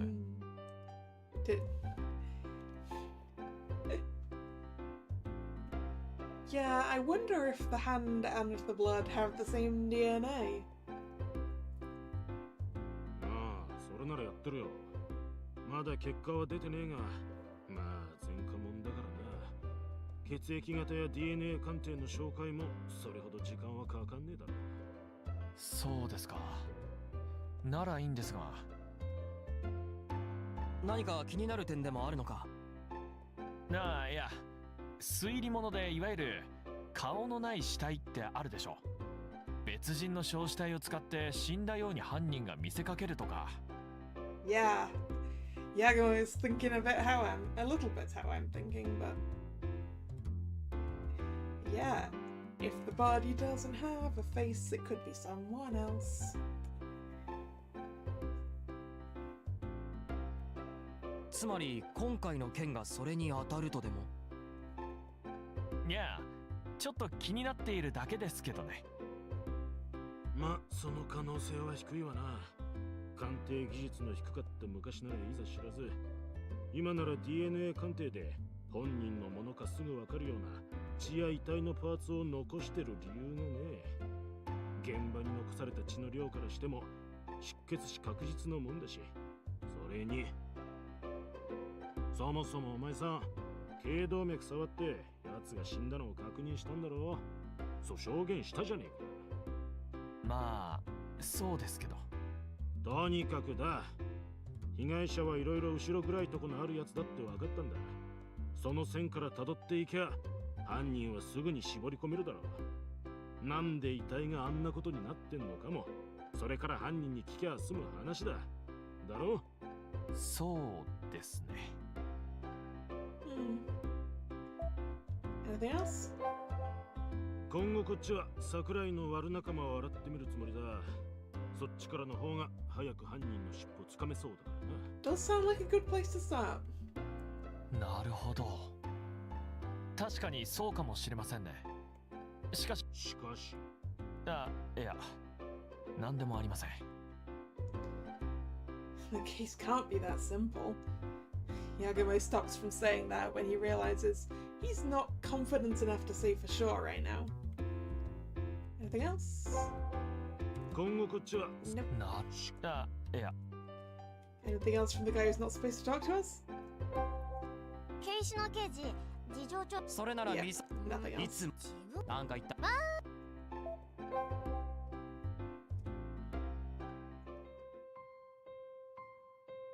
After leaving the gym, Hito has deep in thoughts as she speaks up to Yagumo. 事件が起きた時の映像、もう一回確認させてもらってもいいですか？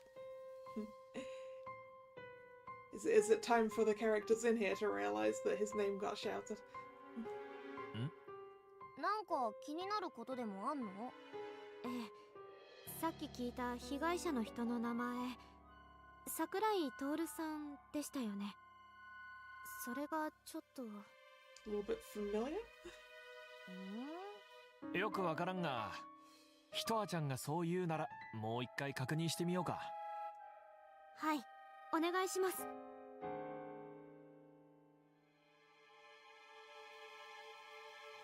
In that case, we will go back to looking at the footage again.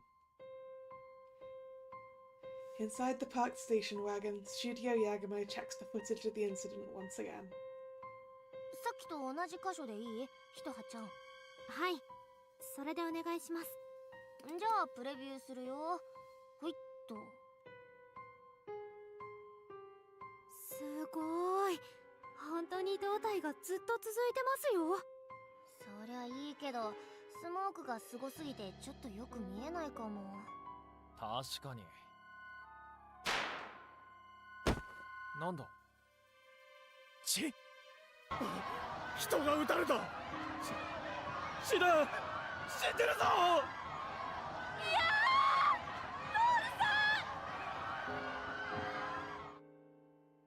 ！Yep.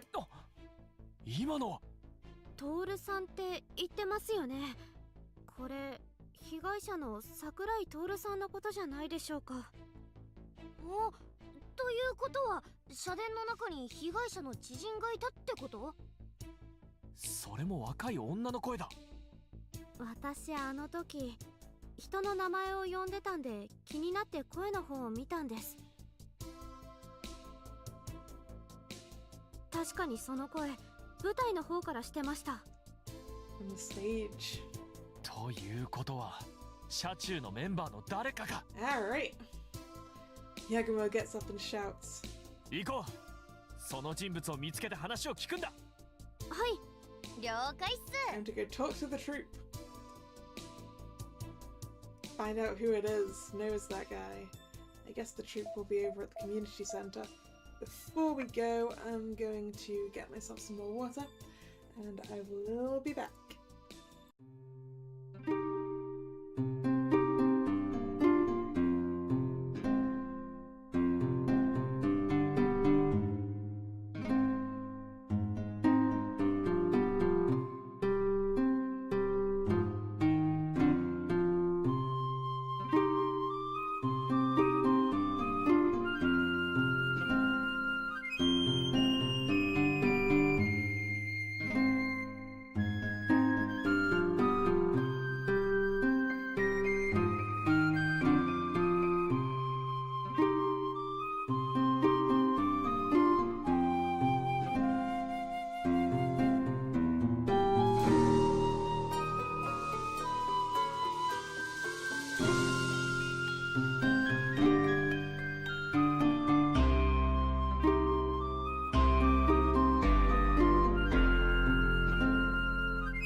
To the community center. Studio Yagumo rushes into the community center, finds Minagishi and shows him the laptop. 峯岸さん、ちょっとこれ見てもらっていいですか？なんですか？どうしたんです？いいからこれを。はあ。 Overwhelmed by Yagumo's intensity, Minagishi looks at the laptop, confused.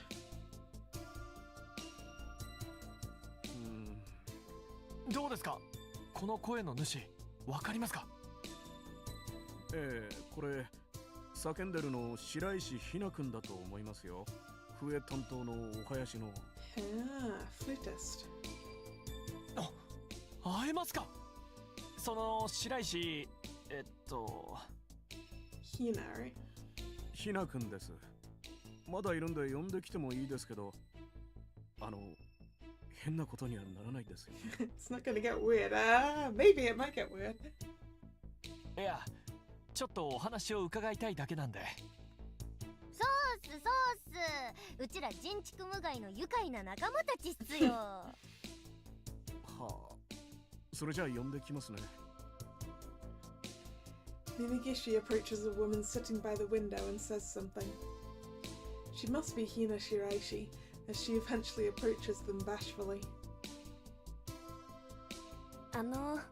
白石ですけど、私に聞きたいことって何でしょう？ She's cute. そうですね。実は。Yagumo cuts off and thinks for a second as to how he should approach this question. But once he decides there's no point beating around the bush, he cuts to the point. The point being, did you know the deceased? 昨日亡くなった被害者、桜井徹さんについて聞きたいんですが。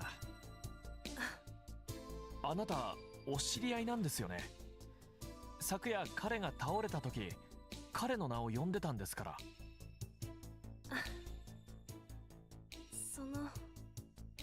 Hina's youthful face goes a little pale as her eyes wander. But eventually, she must realize she can't gloss things over, as she gives a small nod. はい。お付き合いしてました。ああ、なるほど。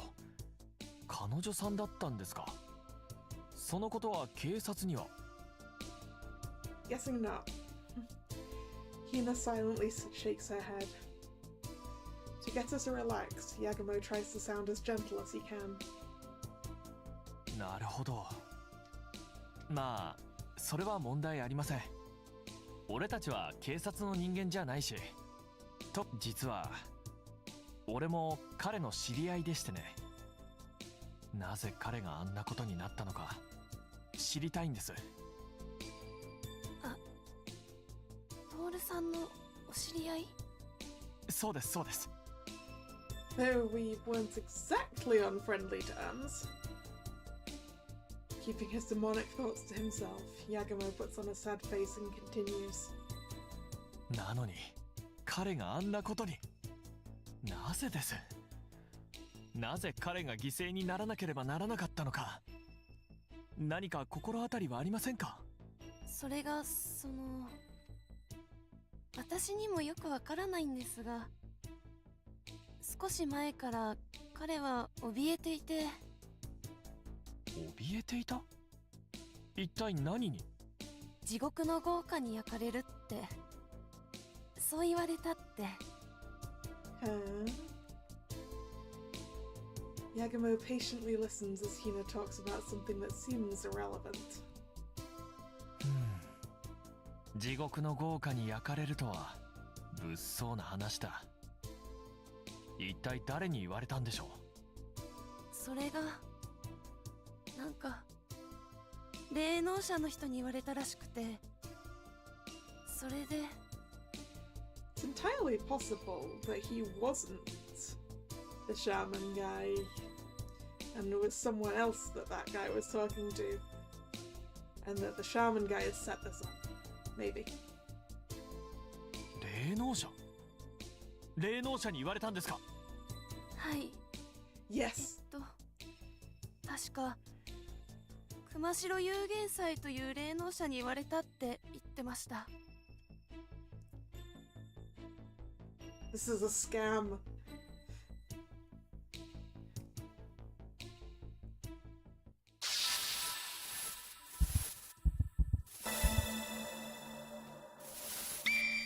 Gensai said Tori would be burned by hellfire.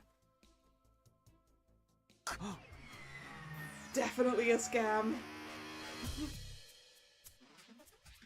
I don't believe this Toru guy is actually, well, actually burned to ashes. Whether or not he's actually dead is, I suppose, a different question. But I feel like this is all a setup from that shaman to make Yagumo believe him about things. Could be wrong. 熊代有限祭ってやつに言われたんですか？さっき。What does that mean? Is he not the shaman himself?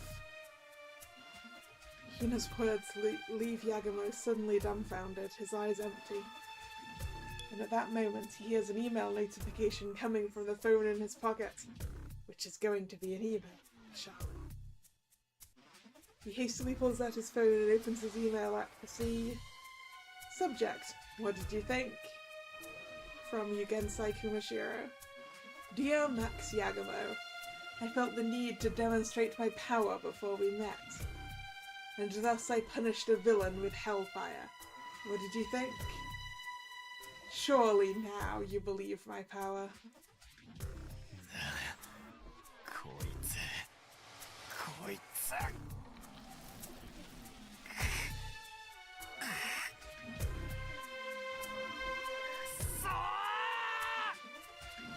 Yagumo's scream echoes through the room as everyone looks at him dumbfounded.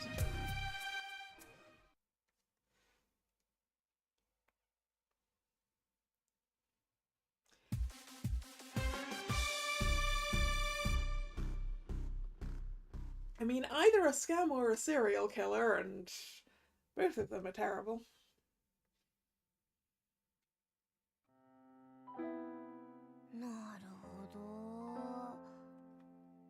After hearing everything, Magari lets out a sigh. Yagumo had gathered everyone in a room at Matsuya and told them his story with Yugensai Kumashiro. つまり、以前から監督にちょっかいを出してきてたその熊代有限祭とかいうのが今回の事件にも絡んでたってことっすか？ああ。しかもさっきメールを見せた通り、奴は被害者を自分の霊能力で燃やしたって言ってる。霊能力でそんなことあるんでしょうか？一応パイロキネシスっていう発火能力が存在するという人もいるな。もっとも霊能力というより超能力って類だけど。もしそれが本当なら犯人分かっちゃったじゃないですか。その霊能者のメールアドレスから本人を警察に辿ってもらえばいいんすよ。一応あの後メールの情報を一通り三沢さんたちに伝えておいたが、まあ簡単にはいかないだろうな。メールから本人に辿れないような細工くらいしてるに決まってる。まあそっか。そうっすね。ところで返信はしたんすか？昨日のその霊能者からのメールに。しておいたよ。あんたの力は十分分かったから会おうってな。ただ今のところ返信は来てないな。直接会えさえすれば正体もわかるし話は早いんすけどね。その熊代有限祭ってどんなやつなんすかね？まあインチキ臭い霊能者だからな。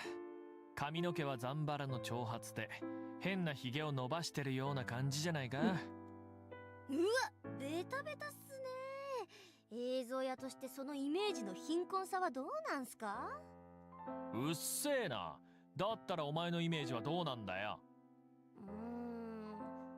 ハゲでがっちりしてて眉毛がやたらぶっとい感じ？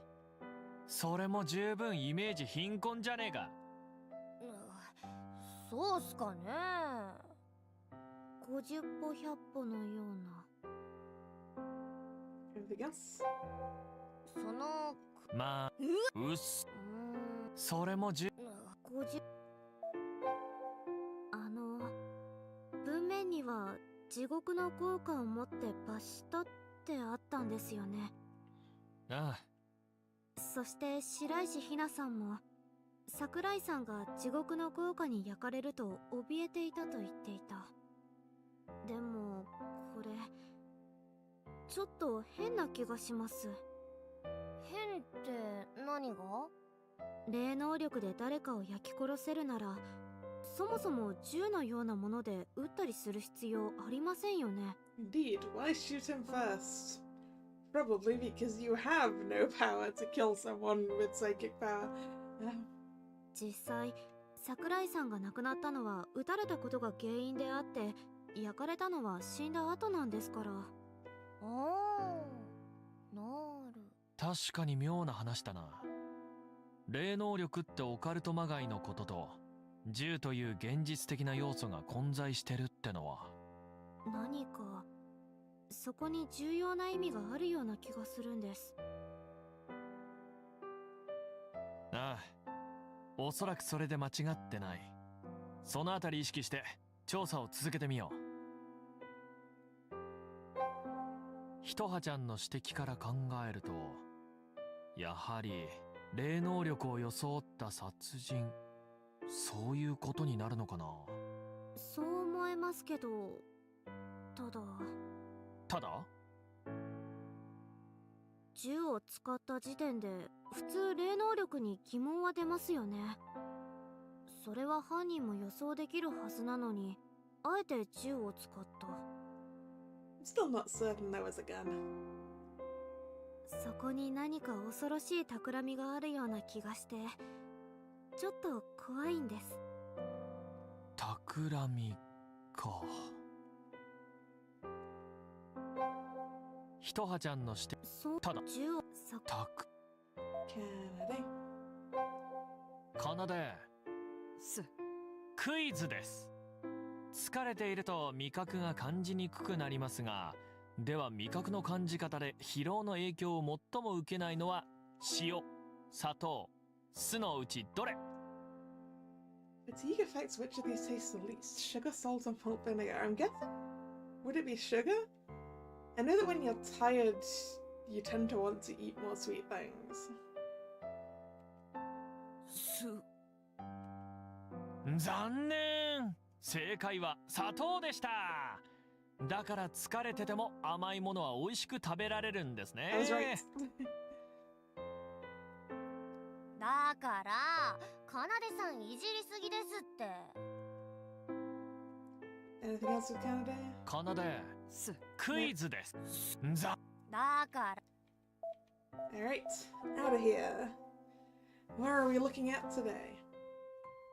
Yagumo thinks to himself as he walks from the inn.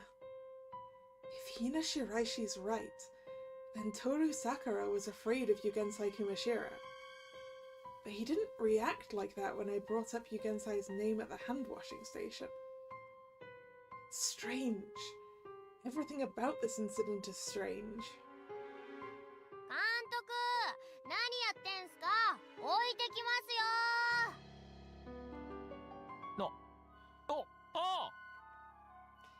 While Yagumo was deep in thought, the others had gotten way ahead of him. Yagumo shakes the dark thoughts out of his head as he hurries to catch up with the others.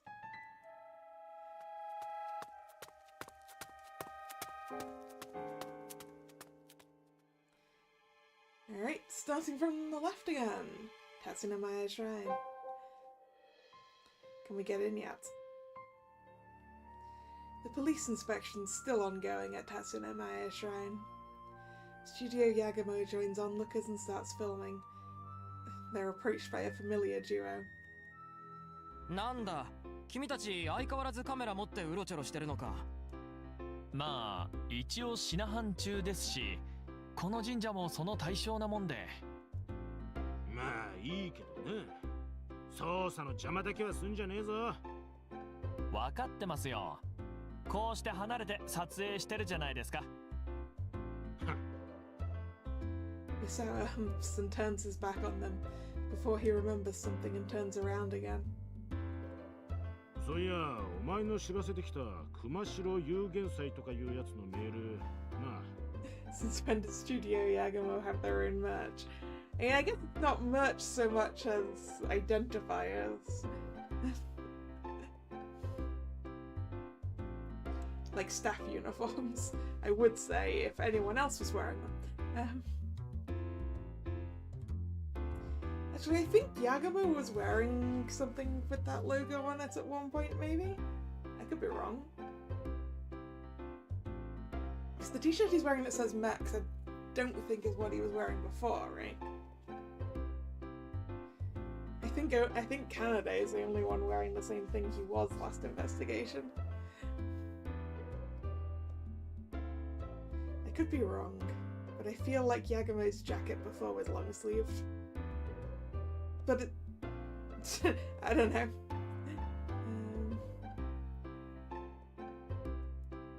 何か分かりましたか？いや、とりあえずあのメールに関しては生活安全課の方に回しといたよ。サイバー犯罪ならあっちの方が対応早いからな。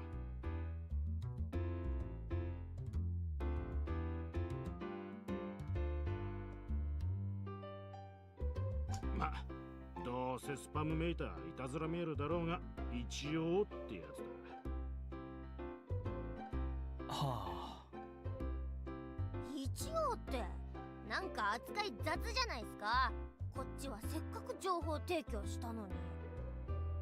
あのなあ、こっちは凶器の捜索やら桜井徹の悪仲間洗うのやらで手一杯なんだよ。そんな中、捜査会議で霊能力で焼き殺されました、そっちを調べましょうなんて言えるか。頭いかれたと思われて捜査から外れちまう。Yeah. That's reasonable. When Megahari pouts and falls silent, Hisaha takes over. でも実際に犯行声明みたいなメールが送られてきてるわけですよね。なら事件に関わる重要な人物の可能性もあるんじゃないですか？なるほど、確かにひとはさんのおっしゃる通りだ。その霊能者が事件の鍵を握っているのかも。That's why we're here, to deal with the crazy stuff and keep you on the case. Yeah, I guess that's why we're here. これは霊能者を操作する必要がねえよ。だいたいそのメール昨日の夕方送られてきたんだろう。だったら新聞やニュースで事件のあらまし知ってそれっぽく書いてきたんだろうよ。それはでも実際に遺体のあの不自然な状態を見ましたよね。火の気のないところで遺体が焼けてるなんて。少なくともその説明のつかないことに霊能者と呼ばれる怪しい人物が関わってる可能性は十分あると思うんです。確かに。早速その霊能者を重点的に捜査しましょう。するか、青。Misawa jabs Kishino in the back of the head and starts lecturing him. As Yagumo blankly watches them, he thinks back on all of Yugensai's emails. Detective Misawa's got a point. Maybe he saw it on the news and made it seem like it was his psychic powers that did it. But then again, Hina Shiraishi said that Sakurai was threatened with hellfire. If that's true, then Yugensai predicted the incident. And most importantly, he knows I want to know the truth behind the project from 10 years ago. How the hell did he know that?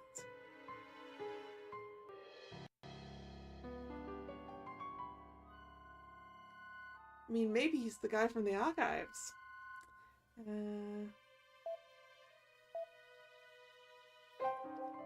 Anything going on at the gymnasium? Oh, they're here now. Misawa and Keishino are in a room at the gym. 三沢さん、現場検証は終わりですか？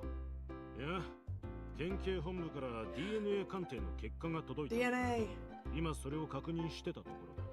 それ例の血痕と左手首のですね。 Please tell me they don't どうだっ match. たんです？ Please tell me they don't match. あ？なんでそんなことおめえに教えなきゃならんのよ。いや、それはうちらと刑事さんの仲じゃないっすか。教えてくれたっていいっしょ。お前らと俺がいつどんな仲になったってんだよ。うわ、ひっど。そんな言い方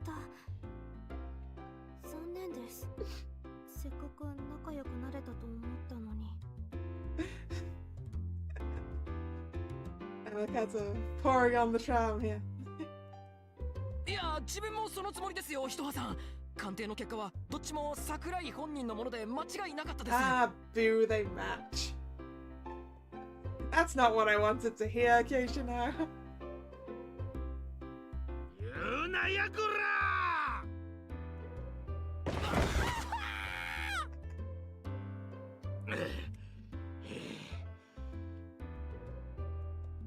Misawa knocks Keishino away with a well-executed dropkick before catching his breath.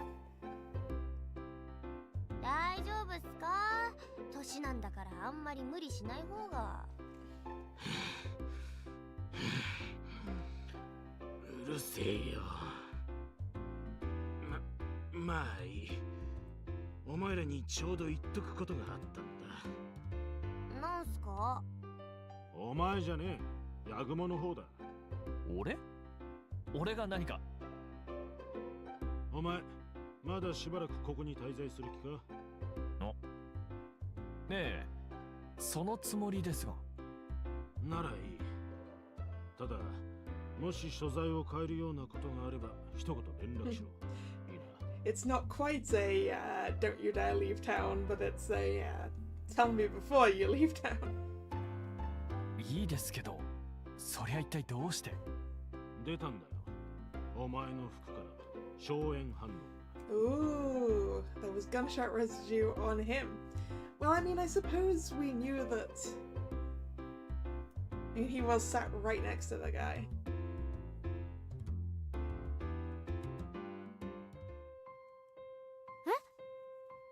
嘘っしょ。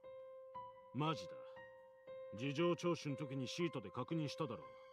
あれにバッチリ反応出たんだよ。That means that the person doing the shooting was really close to him, right? 待ってください。撃たれた人物の隣にいたんだ。だったらそれで反応が。And actually, maybe this proves that there was a gun. ああ、分かってる分かってる。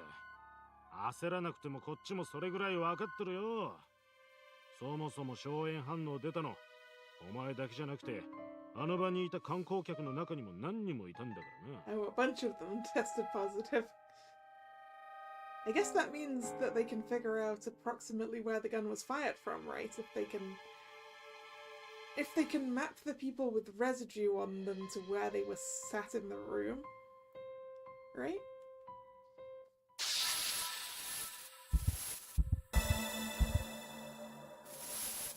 Many tourists tested positive for gunshot residue. 観光客の中にもですか？ああ。それもその時に社殿のどのあたりにいたのか聞いて回ってみたが全員バラバラだ。Darn it. I guess they can't use that pinpoint. ま、あの場じゃ何発も銃声が聞こえてたらしいからな。犯人が移動しながら撃ってたなら近くにいた人間に反応が出てもおかしくねえかな。ああ、そういうことですか。なんだ、びっくりしたっすよ。No small-scale mini-remote activated bomb. Yeah, I was really hoping for small-scale mini-remote activated bomb.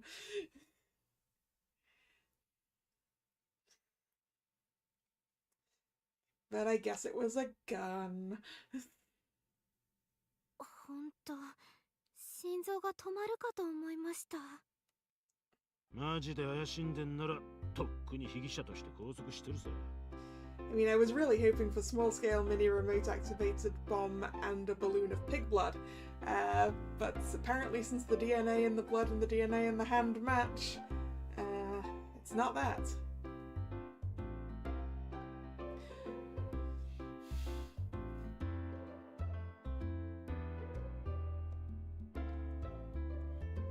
とはいえ、完全にしろってわけにもいかねえからな。しばらくは居場所をはっきりさせとけってわけだ。わかりました。そうします。おう、頼むぜ。Studio Yagumo thanks Misawa and gives the collapsed, motionless Keishino a sidelong glance as they leave the room. Like a... You good, dude?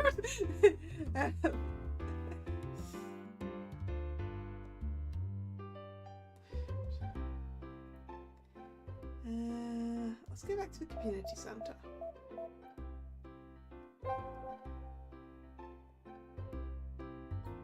Or? なんかぐっと人数減りましたね。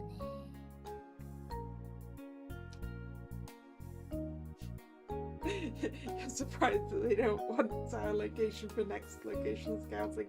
So that if they hear there's been a murder there, they can just go, nope, out of here.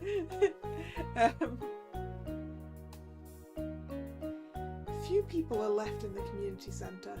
The only one they recognize is Sachi Toriyama. 鳥山さん、随分と人数が減ったみたいですが。どうも。そうなのよ。みんな仕事や学校があるからね。問題ない人から帰ってもらってるの。ああ、石見神楽の方たちって別に専業じゃないですもんね。一応警察からも後で呼び出しあるかもだけど、帰っていいって言われてるんで。なるほど。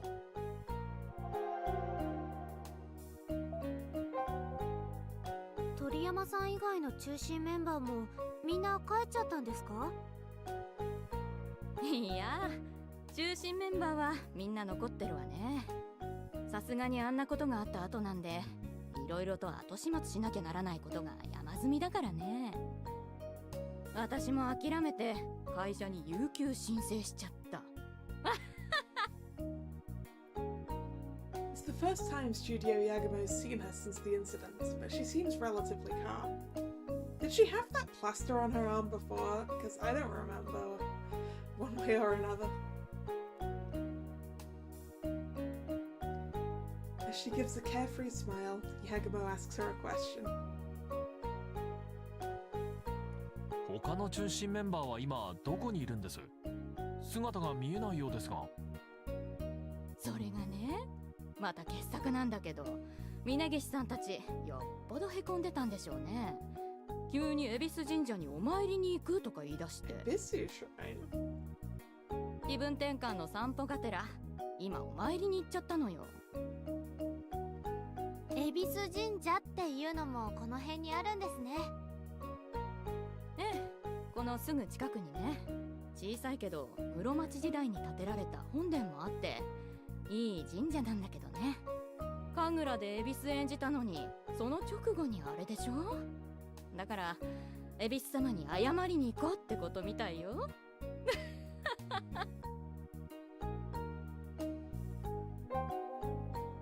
そういえば白石ひなさんの姿も見えないようですが、彼女も帰った。Upon mentioning Hina's name, Toriyama's cheerful face suddenly turns bitter. ひなちゃんね。彼女ちょっと参ってるみたいだったから、峯岸さんたちと一緒に恵比寿神社行かせたのよ。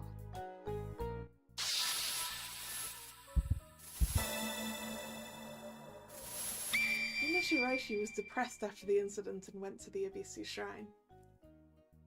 参ってたというのは、亡くなった人っていうのが彼女と親しい人だったみたいで、無理もないけどだいぶ落ち込んでるんで、気分転換にね。ああ、鳥山さんも被害者の桜井さんと白石さんがお付き合いしてたことをご存知なんですね。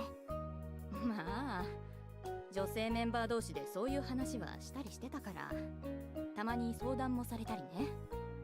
でも話聞いてる限りじゃろくな男じゃなさそうだったな。何かそんな話聞いてたんすか？いや、何をやらかしたのか知らないけど、一月ほど前に悪い仲間にボコボコにされて、ひなちゃんのアパートに転がり込んできたとかね。まだその連中に追われてるらしくって、ひどく怯えてたらしいわよ。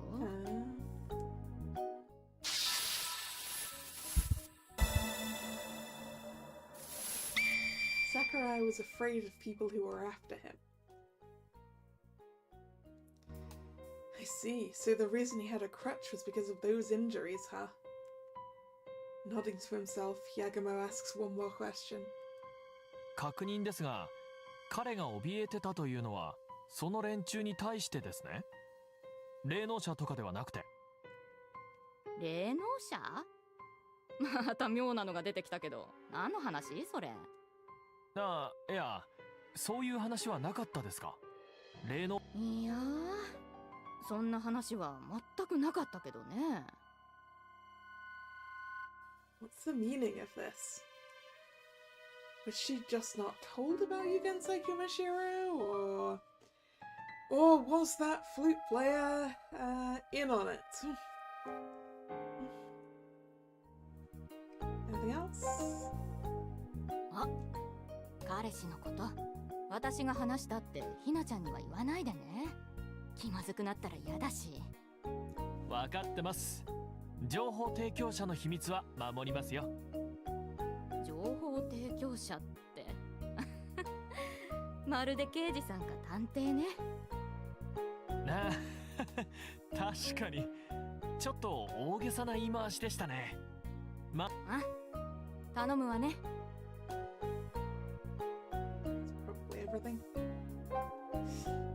邪道はちゃんと持ち出せたんですね。Well, we don't know it's in the bag. ああ、そうね。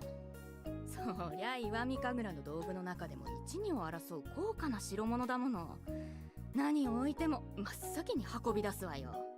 ああ、でしょうね。俺たちでもカメラやピンマイクなんかは真っ先に守ります。I'm glad they got their really expensive snake out. まあおかげで邪道だけじゃなくて高価な面や衣装は全部無事だったからよかったわ。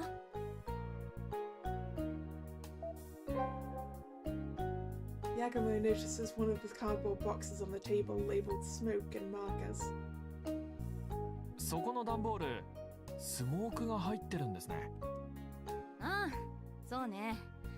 ちょっと気になることあって、これを仕入れた神楽ショップの人に見てもらってきたのよ。気になること？それってもしかして事件のあの夜不自然なぐらい大量にスモークが焚かれてた件すかね。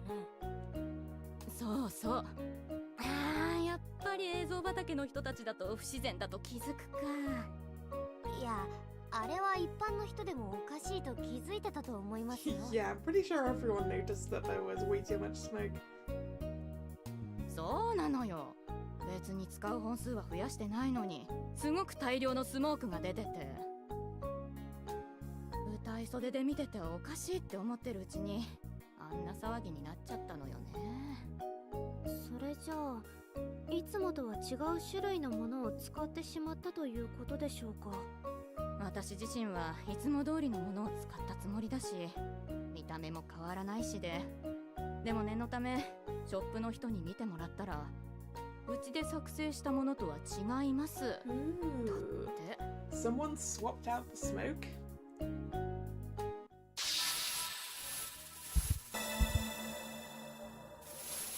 Smoke candle wasn't the one sold at the shop. ショップのものではない。つまり仕入れたものとは違ってたってことですか？パッと見はそっくりなんだけど、スモーク灯の下部を見ると外装紙の閉じ方が少し違ってたらしくて、うちではそこのショップからしか仕入れてないから、そうなると誰かが入れ替えたとしか。 That's suspicious. Hmm. Anything else from over here? スモークがいつすり替えられたのかはわかります？前日の夜に一度確認してるけど、さっきも言った通りパッと見はほぼ普段のものと同じなのよね。だから前からすり替えられてたけど気づかなかっただけかも。ああ、となるとすり替えがいつ行われたのか特定は難しそうですね。そうなるわね。役に立てなくて悪いけど。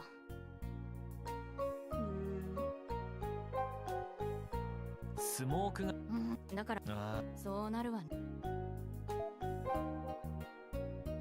They check the snake body bag. Fortunately, it doesn't seem damaged or dirty anywhere. It's precious, so I'm glad it was taken out of that chaos safely. Anything else? Nope. わかっなあ。Alright, Ibisu Shrine, I guess. Someone who knew Hina had a boyfriend and wants to get rid of him. Ooh, maybe.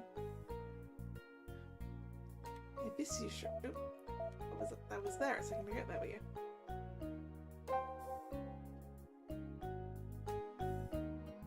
They head to Yunotsu's Ibisu Shrine. The shrine dates back to the Muromachi period. Its raised floor gives us a unique silhouette. I like it. コンパクトだけどなかなか面白い形をした神社っすね。ああ、これはなかなか映像映えしそうだ。ドラマのどこかで使ってみたいな。Yay, location scouting. なんか久しぶりにシナハンらしいセリフ聞いた気がするっす。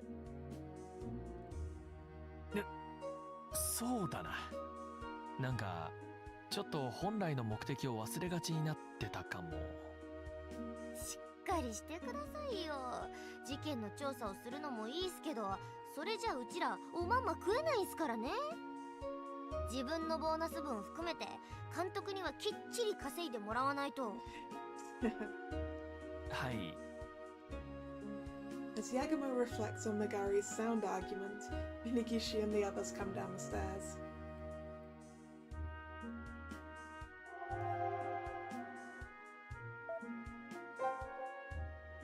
皆さんはどうしてここに？鳥山さんに聞いたんすよ。皆さんが恵比寿様に謝りに行くとかなんとか。ああまあそういう験担ぎもあるはありますけどね。実際気分転換ですか？ええ、あんな事件があった後だし、連日の事情聴取でみんなちょっと疲弊の色が見えたんで、少し散歩にでも連れ出そうと思いましてね。Bit of fresh air. Probably important. ああ、やっぱりリーダーとしていろいろと考えてるんですね。まあ今の私にはそれぐらいしかできないですから。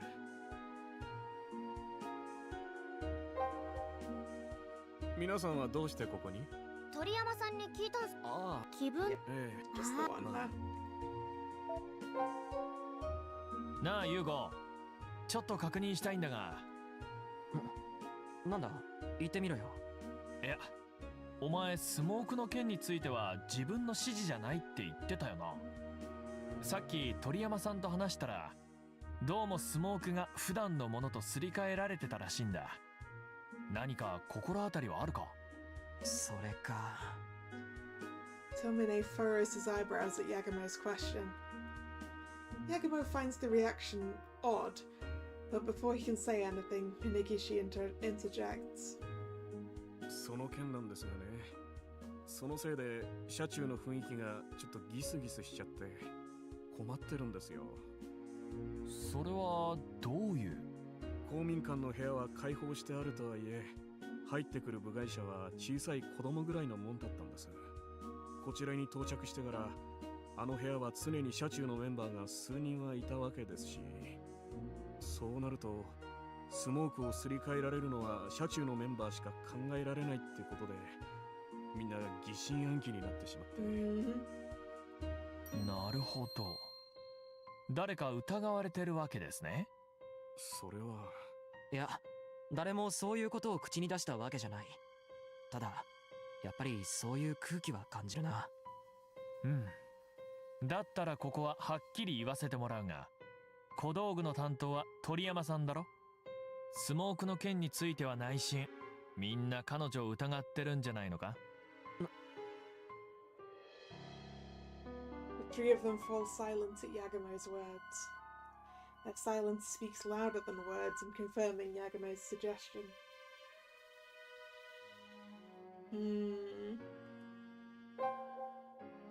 正直なところ、車中のメンバーが事件に関わってる可能性はみんな感じてるとは思うけど、それを口に出したら犯人探しが始まっちまうからな。そんなの警察でもない人間が疑惑だけで言い合っても不毛なだけだろ。だな。人間関係を壊すだけだ。だからみんな黙ってるってわけさ。警察も動いてるんだし、俺たちはそれでいいと思ってる。ああ、俺もそれで正しいと思うぜ。そうか。マックスにそう言ってもらえると安心するよ。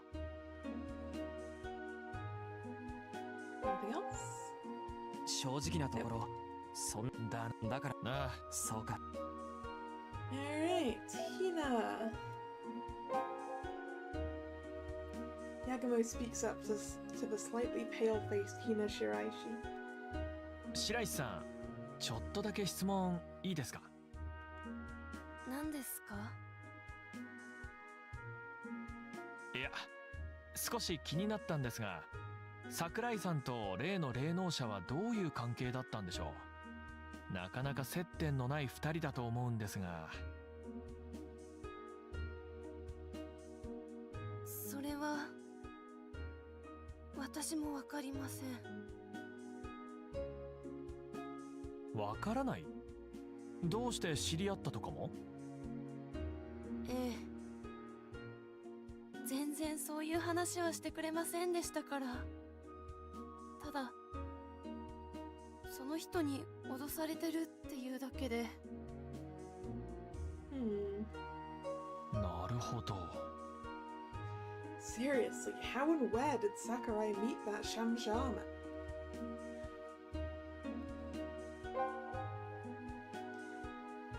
Yagumo opens his mouth to talk to Hina Shiraishi, but she's letting out an aura that says she doesn't want to talk, so he swallows his words.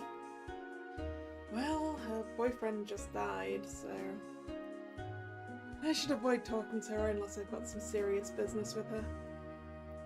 Well, that's everything here.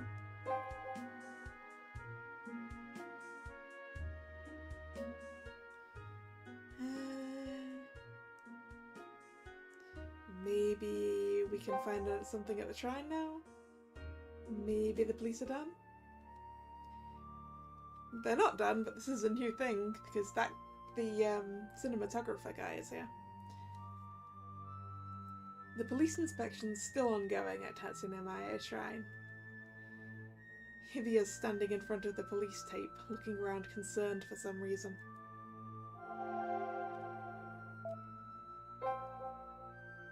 社殿ずいぶん念入りに現場検証してるみたいっすね。つかその周囲までやってますけど。凶器の捜索もしてるんじゃないか。犯人の凶器が銃なら付近に捨てて逃げた可能性もあるからな。どうなんすかね。銃くらいなら隠し持って逃げるような気がするんすけど。ま、普通はそっちだろうけどな。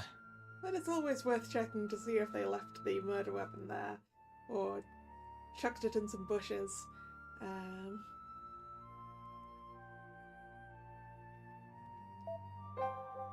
Hibiya さん。 When he hears his name, Hibiya smiles and approaches.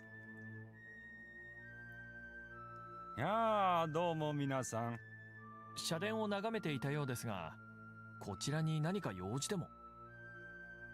用事というか、ちょっと思い出したことがあって、それを警察の方に伝えようかと思ってやってきたんです。思い出したこと？それって何です？ああ、いや、あまりに些細なことなんで、まだ警察の方に言うべきかどうか迷っているくらいなんですが。That's what it says. 大丈夫っす。だったらまずうちらに話してみてください。警察に言うのはちょっと気が引けることでも、うちら相手なら気軽でしょ。ああ、なるほど。ではちょっと聞いていただきますか。実はあの男性が撃たれて倒れた後のことなんですが、うんうん。スモークの中、何度も銃声のような音がして、私も慌てて逃げようとしたわけです。うちらもそうでしたよ。結構みんなパニックになってました。ええ、その時私の足元からもパンと銃声のような音がしまして。へえ。A bang underfoot. Yeah, that's not a gun, is it? There were gunshots by Hibiya's feet. Yeah, it's... 足元から低い位置ということですか？ You know those snap things? I don't know if they still sell them, but they used to when I was at school. It's like a couple of pebbles and a little bit of gunpowder in a little twist of paper. You throw them at the floor and they do make a noise that's a little bit like the noises that we heard.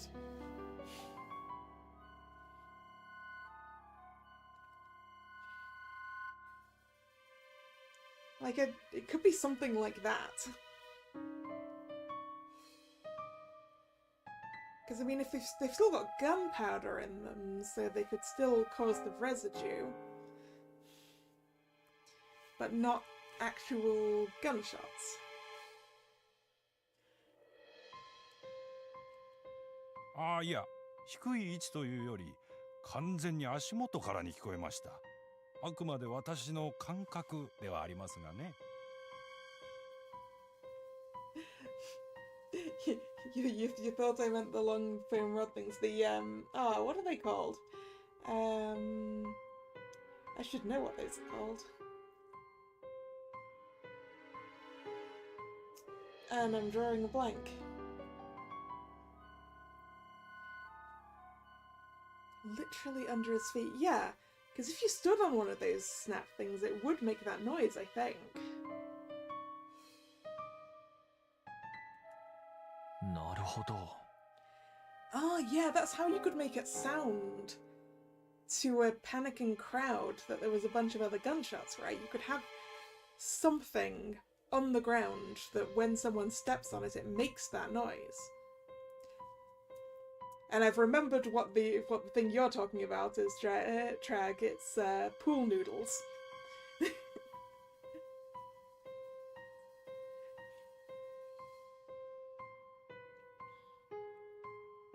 そういえば、あちこちで鳴ってた銃声のような音も低い位置から聞こえてたような気がします。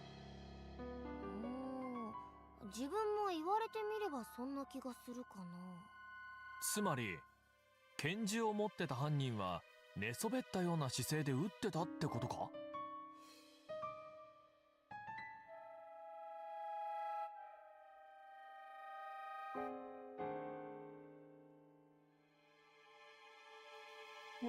？That's interesting.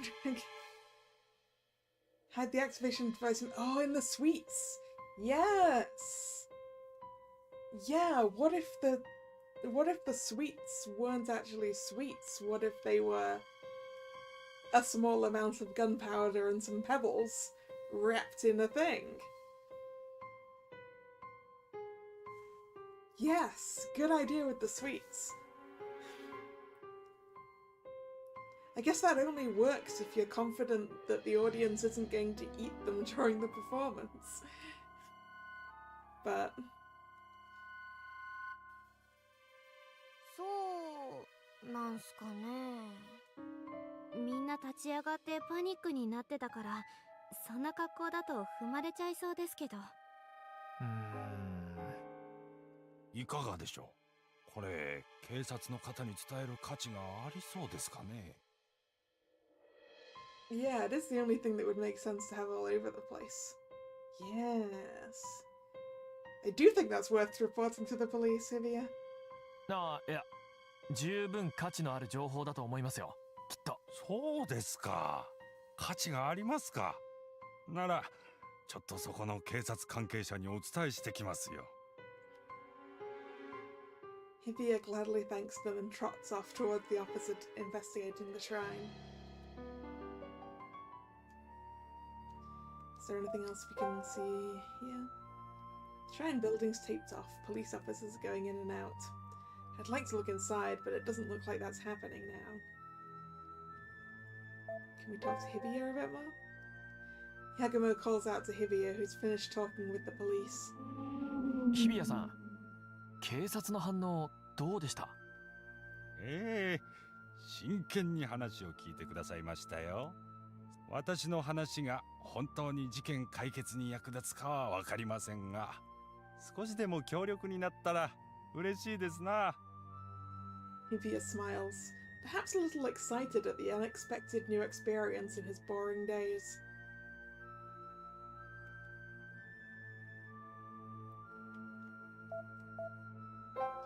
First shot was probably a real one. Yeah,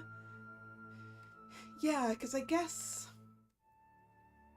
they had to be able to incite panic in some way to get everyone out of the shrine while they did whatever they did to create that giant pile of ash that may or may not have been a body. So you'd have to make people think the shooter was still around. Alright, let's back to the inn to think about things. Everyone sure looks tired, huh? Yagumo's too focused on Yugensai Kumashiro to even feel tired, but the staff's another story.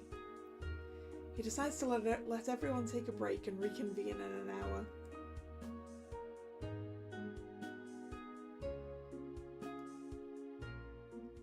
Alright.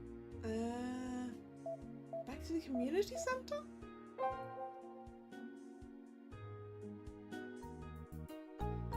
The community center's already mostly empty, save for some troop members like Toriyama. It's already a weekday and people gotta work, I guess. Can we... Nope. Okay, it's the same stuff that we had earlier. Ooh, maybe we should go to the van and look at the footage again?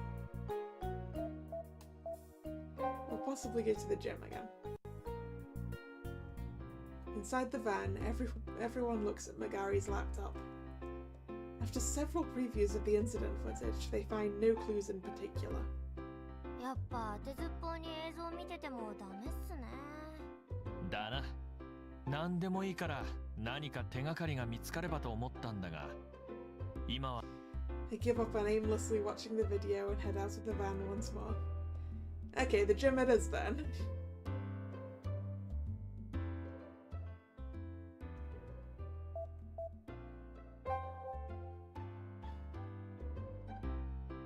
Detective Keishino's alone in the room. Ooh, that means we can get a bunch of him then. He's rubbing the back of his head, seemingly concerned about something. Maybe he's concerned about the fact that he got kicked. ケイシノさん、頭どうかしたんですか？いや、よくわからないのですが、目が覚めたらコブができてたんですよ。It is because he got kicked. なぜか壁のとこで寝てしまってたみたいだし、三沢さんはいなくなってるし、何があったかひとはさん知りませんか？ Misawa just left him on the floor.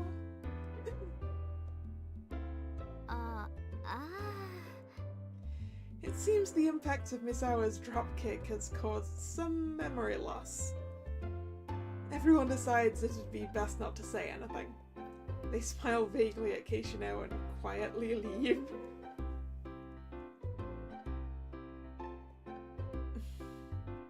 Maybe I missed something at Ibisi Shrine. Then.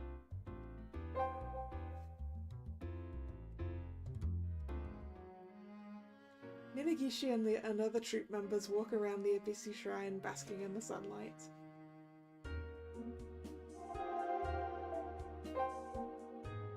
峯岸さん、ここではっきり確認しておきたいんですが、は小道具の仕入れ、つまりスモークを含む全ての小道具の仕入れは鳥山さんが担当してたってことで間違いないですね。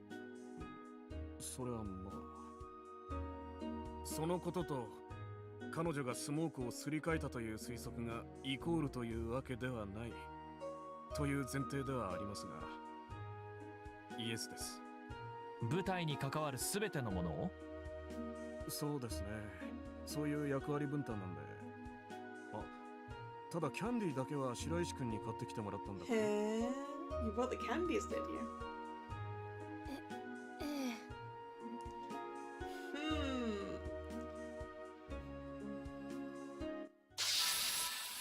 It's definitely her.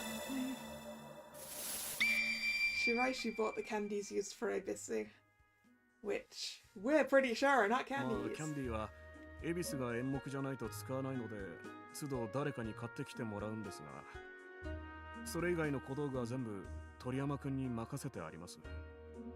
なるほど。That said, she runs all the way to the shop to check on the smoke candle anomaly. I doubt the one who pulled off the switchery would go through all that trouble, but... suspicious of you, lady. Nope. She doesn't want to talk. What a surprise. 正直なところ、 Nope. だから、 That line あ again. そうか。 Anything else here? 正直なところどうなんです？鳥山さんがスモークをすり替えた、その可能性はあるんですか？それはないと断言しておきます。彼女も石見神楽を愛してるんだ。それを台無しにするような真似するわけがありません。なるほど。リーダーの峯岸さんがおっしゃるなら俺もそう思います。はい、きっと間違いはありません。正直なところ、 Right, so I think we've got all the info now. Well, all the info for now.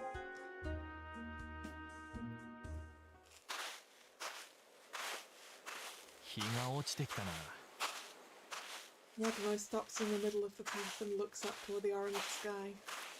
なんだか調べれば調べるほどわからなくなる事件ですね。ああ、ただ一人確実に隠し事をしている人物は分かったよ。 One person who's got something to hide. Yeah, it's Hina. それ犯人ってことっすか？いや、おそらく犯人じゃない。だがまずは彼女に真実を話してもらわないとな。間違ったピースじゃいつまで経ってもパズルは完成しないだろ。彼女ってことは相手は女性ってことっすよね。ああ、とにかく今から呼び出して話をしてみよう。Yagumo takes out his phone and calls someone. But just who could it be? The others wait with bated breath as they listen in on Yagumo's conversation.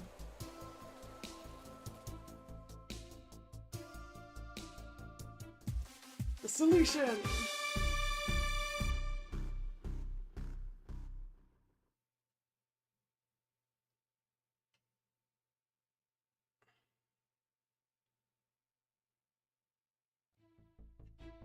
In a room at the Matsuya Inn, Studio Yagumo has already gathered as they wait for the time they agreed to on the phone.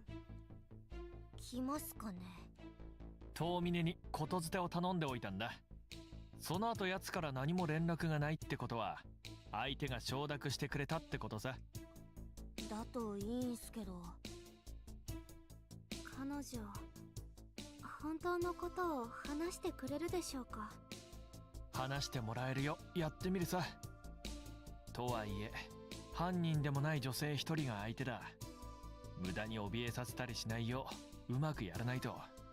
Knock on the door interrupts Yagumo. It seems their visitor has arrived slightly earlier than arranged. When Yagumo beckons her into the room, in comes... Yep.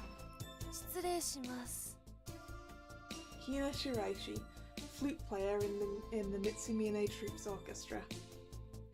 She looks uncomfortable, adjusting her posture over and over, so Yagumo talks calmly. すみません。夜にわざわざお呼び立てしてしまって。いえ、遠峰さんから何か私に話があるって聞きましたけど。そうですね。俺からというより、白石さんから話してほしいことがあるんです。私からですか？ええ。あなたが隠してる真実をね。Sharp light flashes in Yagumo's eyes, signaling the start of an interrogation of Hina Shiraishi. Let's go, Max Mode! 私が隠してるというのはどういう？その前にちょっと事件当日のことを振り返りたいと思うんです。最初の銃声で桜井さんが倒れた、その後のことなんですが、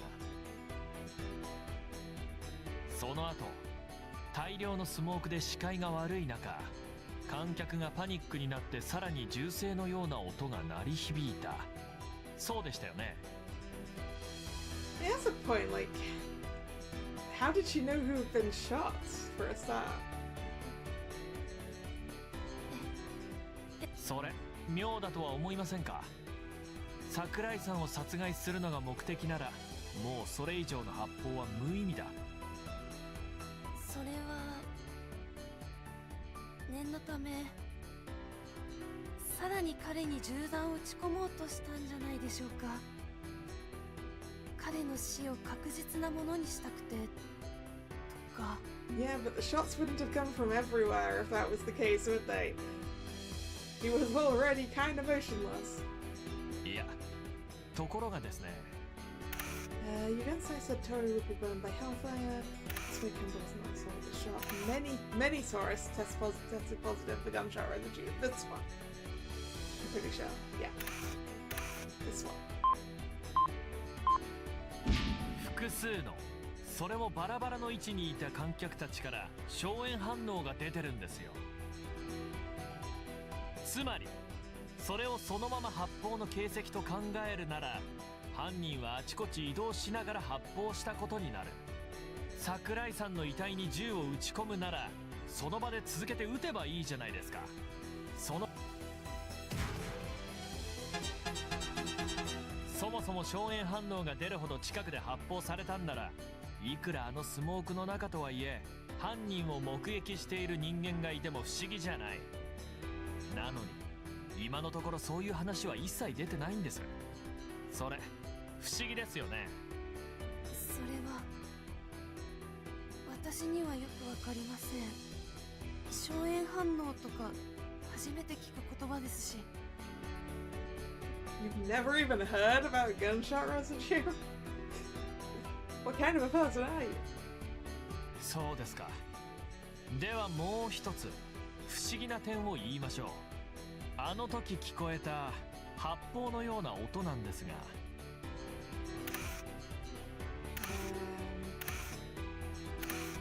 Yeah, the gunshots that were like underfoot. 足元から聞こえたという証言があるんです。足元、つまり地面スレスレの位置だ。これ拳銃の発砲音としたらおかしな話ですよね。Yeah, I guess that's one of the things I knew too much about her.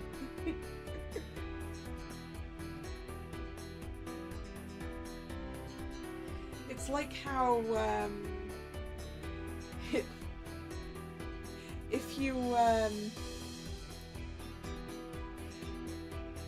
if you take your car on the Eurotunnel, they'll like run a piece of paper sort of over like your steering wheel and things, and that is to look for explosive residue.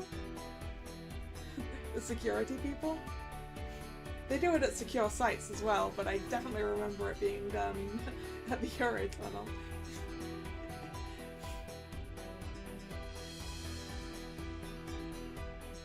they want to make sure that there's no explosive residue on people's hands to imply that they might have explosives.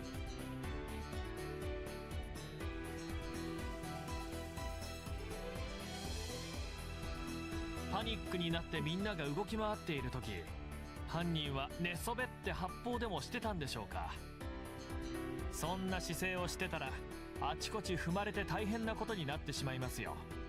おまけにあのスモークの中、それだけ発砲したのだとしたら誰か他にも負傷者が出ておかしくないのに、それすらない。そんなこと言われてもわからないです。犯人がどんな格好をしてたかなんてなぜ私に聞くんです？そこが大事なところなんですよ。この不自然な証言を合理的に説明するために俺は一つの仮説を立ててみたんです。 I also came up with this theory and I'm happy about it. 仮説 with your assistance on the Facts of the Sweets track. ええ、そのポイントは事件の前に上演された演目恵比寿です。 Ooh, she's figured out, we figured it out. おや、顔色が悪くなったようですが大丈夫ですか、白石さん。大丈夫です。そうですか。では続けましょう。白石さん、あなたと演目恵比寿との関わりですが。 Because she bought the candies for it. There it is. 恵比寿の演目で使うキャンディーを調達する係、そうおっしゃってましたね。 You didn't know the small gunpowder things were even a thing. You you didn't go to school with assholes who thought it was a good idea to freak people out with them then, huh?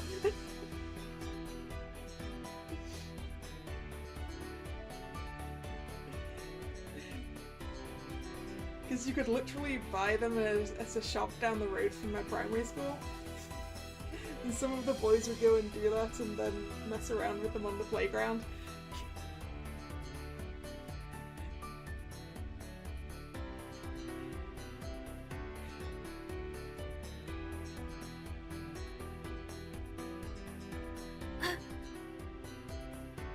So, 恵比寿の際に巻かれたキャンディーだ。あれが重要な役割を果たしたんです。あの時巻かれたキャンディーを受け止めた観客たちはそれをどうしていたか。一部の人はすぐにポケットに入れたかもしれない。しかし演目を見逃すまいとしていた多くの人たちはそのままひとまず自分の足元に置いていたんです。もしその中にキャンディーじゃなく、そう、例えば感触玉を包装したものが混じっていたとしたら、それはパニックになった観客たちは足元のキャンディーを放り出して逃げ惑った。そして足で踏み潰すことで感触玉が破裂してまるで発砲音と聞き間違うような音を立てる。そう考えれば足元から音がしたことも複数の観客から硝煙反応が出たことも説明がつくんです。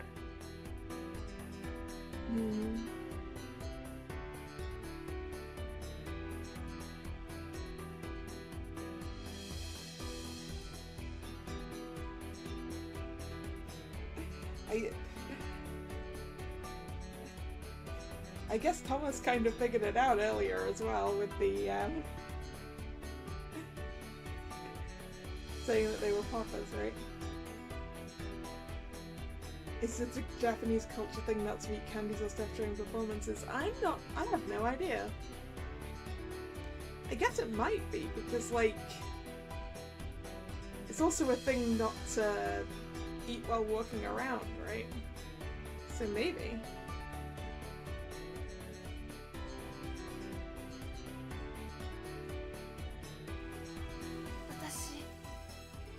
私にはそんなことする理由が。Yeah, we'd really like to hear your reason for that. あったんじゃないですか。なぜなら恋人である桜井さんに頼まれたからだ。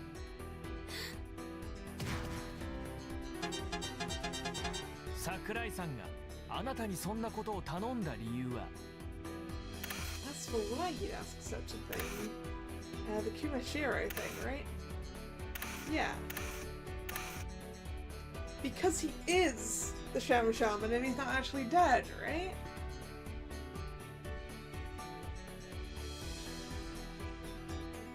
I think this. 桜井さんは付近に宿を取った時、熊代一郎と記帳していた。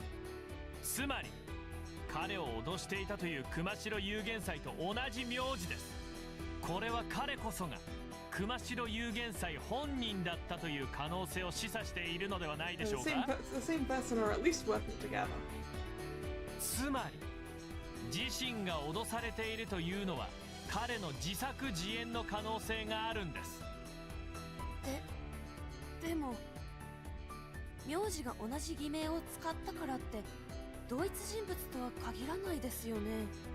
とっさに偽名を考えるとき、自分を脅している相手が頭に残っていて思いついたのかもしれませんし。まあそうですね。This was the wrong one. 自作自演だとして Darn. なぜそんなことをする必要があるって言うんです？ Yeah, this was the wrong one. Yeah. The reason Sakurai cooked up the scheme and made Hinashirashi cooperate is the thing about Hellfire? The thing about him being afraid. The thing about him being afraid doesn't make sense.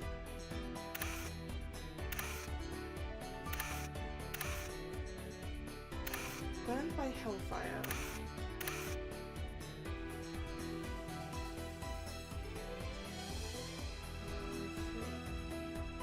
I don't know which of these is right. He's afraid of people who are after him. If he was afraid of people who are after him, well, why? I don't know, it could be that. Yeah, if it's not that, it's the other one. そう、桜井さんは仲間割れか裏切りか何らかの理由で犯罪仲間たちによって追われる立場になっていた。おそらくですが、その追っ手から逃れるため、彼は自分の死を偽装するつもりだったんじゃないですか。That makes more sense. There we go. What's that one? これについては俺の想像に過ぎません。だからあなたに真実を話してもらわなきゃならない。白石さん、真実を話してくれませんか？ No way a body burns that fast.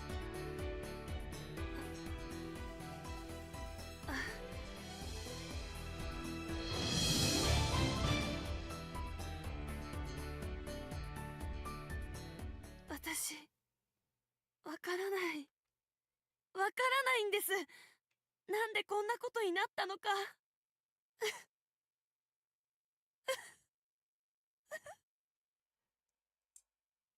Unless he is actually dead and his plan to fake his own death is sort of conflicting with his actual death. 落ち着いて。まずあなたが俺に言った霊能者に彼が怯えてたという話。それは嘘なんでしょ？ごめんなさい。彼にそう言えと言われて、誰かに聞かれたらそう言うようにって。うん。それで彼は自分の死を偽装するつもりだったんですね。それはよくわかりません。本当です。ただキャンディーを感触玉入りのものにすり替えろとしか指示されてなくて、そうすれば俺は助かるからって。なのに彼死んじゃった。本当に死んじゃったか Unless he also faked his death for her as well, wants her to think he's legitimately dead. 彼の指示はそれだけだったんですね。自分が撃たれることは示唆していなかった。何も本当にそれだけでした。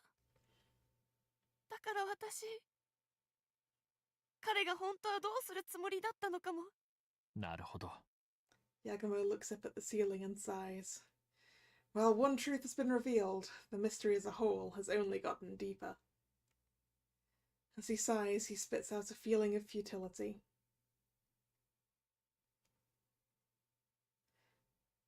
Ooh.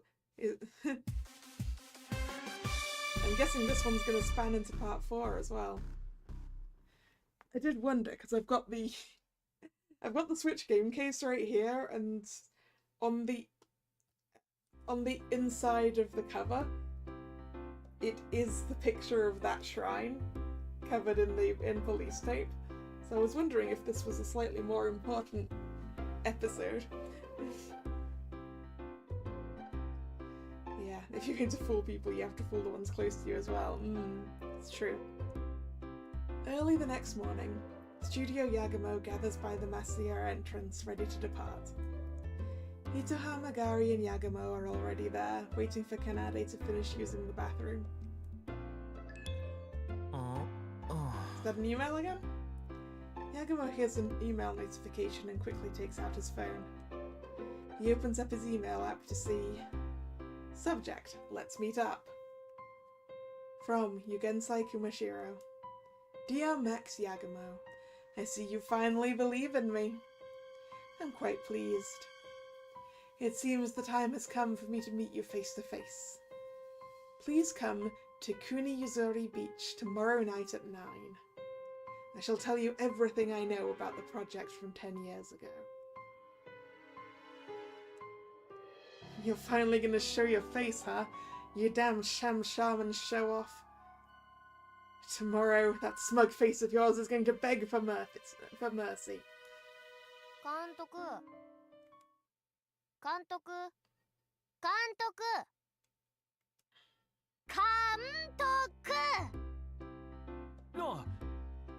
なんだマガリ。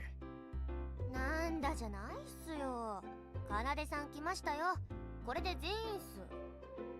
ああ、そっか。んじゃ、そろそろ行くか。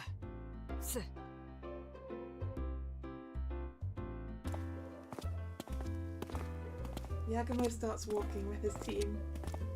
And then, 2 men block their path. あれ？刑事さん？ Are we being arrested? For some reason, the detectives stay silent with unusually serious looks on their faces. Unable to hide her disturbance, Magari speaks up to them. どうしたんすか？二人とも妙にシリアスな顔しちゃって。何かあったんですか？何かあったっつうか、ヤグモに大事な用ができちまったっつうか。Certainly feels like we're getting arrested. 俺に？どうしたってんです？昨晩、桜井殺しの凶器が見つかった。3D プリンターで作成された銃がある場所の藪の中に放り込まれていたんだ。Someone did throw the murder weapon in a bush. And I'm betting it's got Yagumo's fingerprints on it somehow. 3D プリンター銃。それはまた随分と今風な凶器を。でだ。早速鑑識が調べてみたんだが、遺体から回収された弾丸と線条痕が一致したのはいいとして。Well, it's definitely the murder weapon. 出たんだよ。Yep. グリップから指紋が。指紋？出たんですか？ああ、出たよ。お前さんの指紋がな。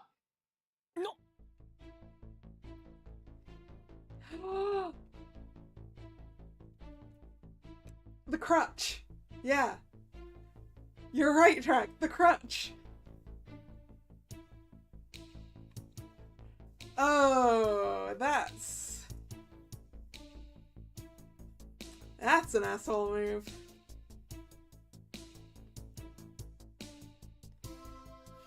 So either the 3D printed gun was part of the crutch, or someone transferred the fingerprints, because you can actually do that.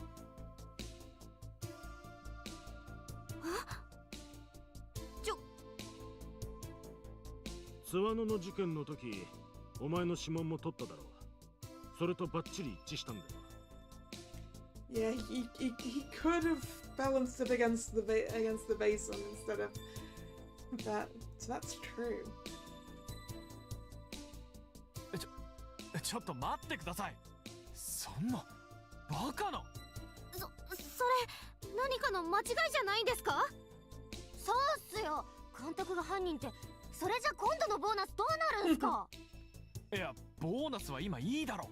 そもそも俺は犯人じゃねえから。そうっすよね。まさかそんなことあるわけが。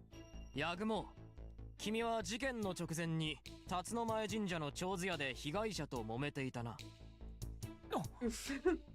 複数の観光客がそれを証言している。それに硝煙反応、そして今度の凶器についた指紋だ。It's even more of a scam than I thought. 嫌疑をかけるには十分だと思うが、それはま、詳しくは署の方で話しようよ。今からお前さん、ただの参考人じゃなくて重要参考人、つまり被疑者ってわけだ。今は一応任意だが素直に来るだろう。来ないなら札取らせてもらうだけだな。 So technically not under arrest yet.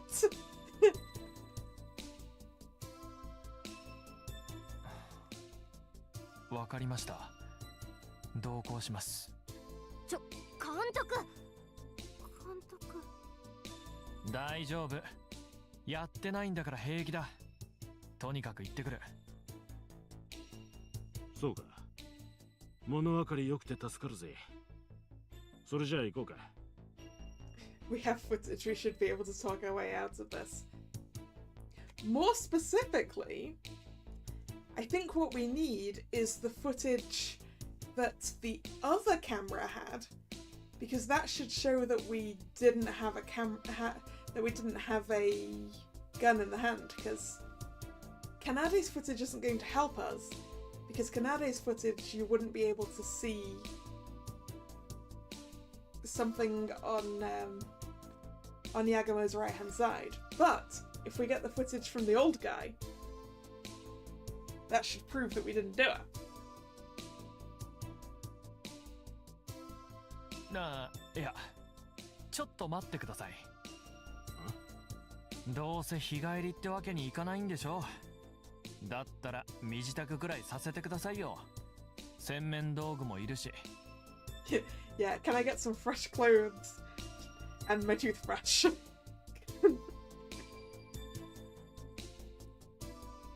ミサさん、それぐらいは。ま、よかろう。5分だ。5分で用意してきな。すみません。それじゃすぐに支度してきます。Hitoha, Magari, and Kanade each express concern in their own way as Yagumo goes up to the room. And hopefully he actually comes back down again. Oh no, are we going to spend the entire next part on the run from the police? Misawa looks at his watch in frustration.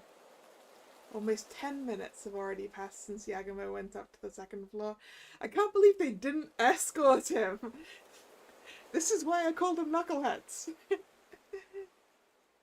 おい、ケイシノ、様子見てこい。まだグズグズしてやがったら構わねえからそのまま引きずってくるんだ。はっ。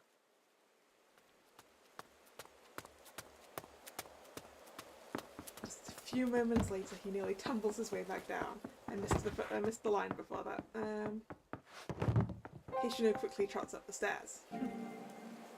大変です。あ？どうした？奴がいないんですやつが。あ Yagumo, why? あいつ2階の窓から逃げました。 Not just Misawa, but everyone present screams in surprise. But their shouts fade into the clear blue sky. Yagumo really wants to meet that guy tomorrow night, doesn't he? That's what this is.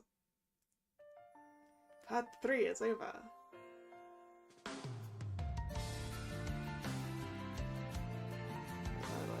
Let's skip the ending. See.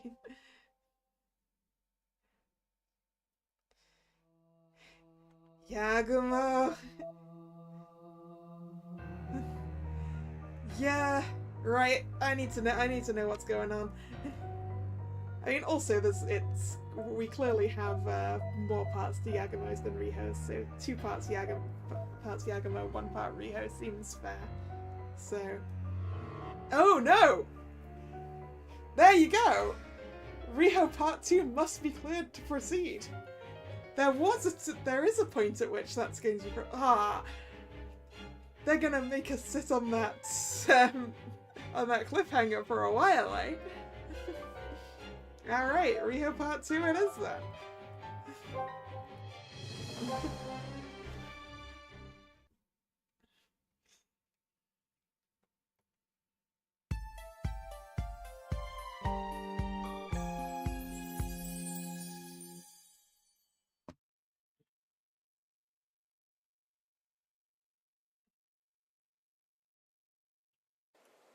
The town of Omori, located in the Shimane Prefecture's Oda City. Wait, still Oda City? You wouldn't be surprised if Yagumo Part 3 was blocked by Riho Part 1 now? Yeah. This is the same area as well. A scenic town built around the Iwami silver mine, once the biggest silver mine in Japan. The Ochi, Amago, and Mori clans once fought over this mine. Surrounded by this beautiful scenery, Riho stands still in the center of the road. あなたがいなくなってもこの街の美しさは変わらない。そして私がいなくなった後も変わらないのでしょうね。この景色を見るのもきっとこれが最後。 Riho's face contorts in sorrowfully for a moment, but she soon bites her lips and looks on with resolve in her eyes. She pats down her hair as if to shake something off, and turns around to stride forth. She's doing her acting, I think. But she soon stops her stride, and her expression blooms into a smile. どうだった？ Yeah. マナベ。まあまあってとこね。悪くないわ。 Hanabe, who was holding the camera and recording, walks up to Riho as she gives her a fair assessment. They used the first bit of free time they had in a while to scout out their next set in the Iwami silver mine. 悪くないわ。か、納得いかないな。そのしゃくれた話し方、誰のモノマネのつもりかしら？ Riho ignores Manabe's anger at her impression of her and sinks into thought. もう少しいい感じにできそうなんだけどな。どこ直したらいいんだろう。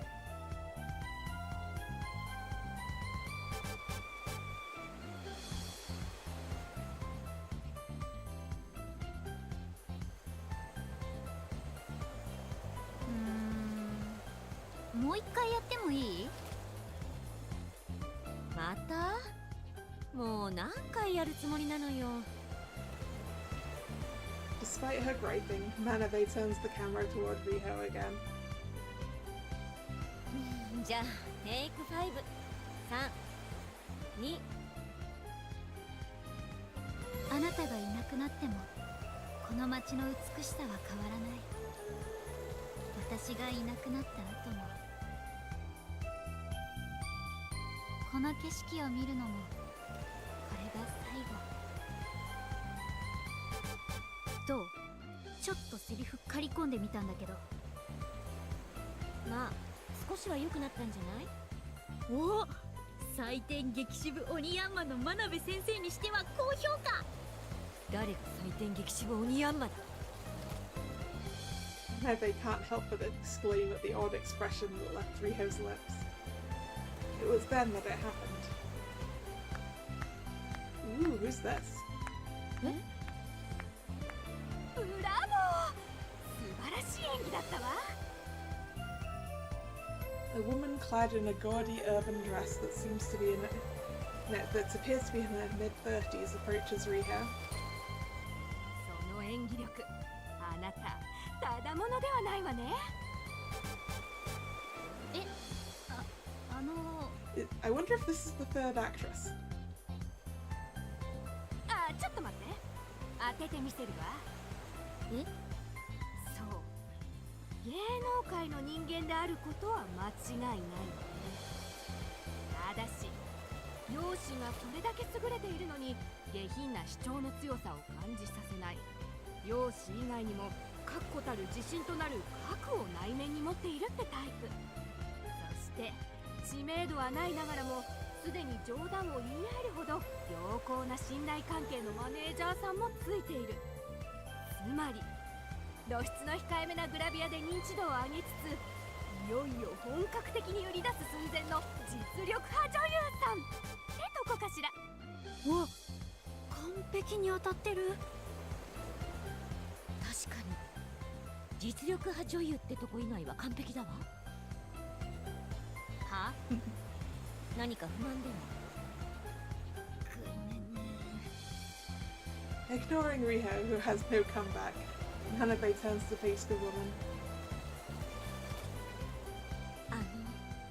あなたはどちら様でしょうか？ただの観光客とも思えませんが。ある失礼、まだ名乗ってもいなかったわね。私は初瀬かなと申します。初瀬かなさん、どっかで聞いたことあるような。もしかしてRiho is about to say something as Manabe cuts into her words excitedly. もしかしてミステリー作家の初瀬かな先生ですか？銃弾論理シリーズの。Okay, not the third actress, an author. 真鍋？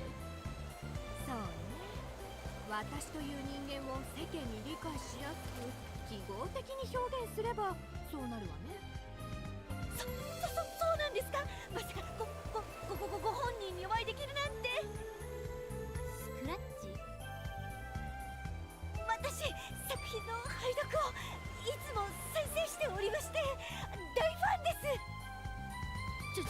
真鍋、落ち着いて。日本語怪しくなっちゃってるよ。私としたことがつい興奮してしまって。いえいえ、ありがとう。ファンだと言ってもらえるのはいつだって嬉しいものだわ。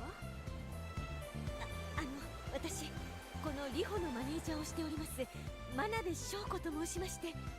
私はリホ、芸名としてリホだけでやってます。Ah, her stage name's just Riho. 真鍋さんにリホさんね。じゃあリホさんは普段東京で女優さんをされているのね。そうなんです。今撮影で島根に来ていて。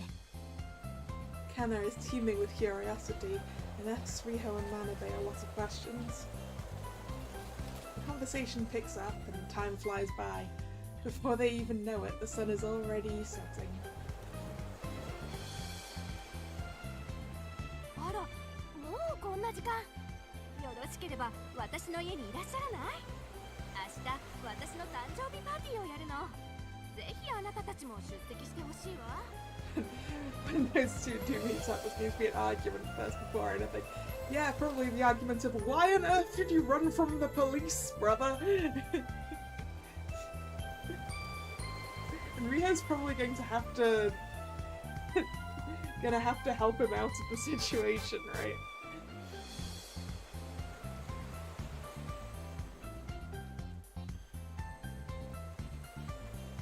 Or why didn't you respond to my emails? Yeah, that too.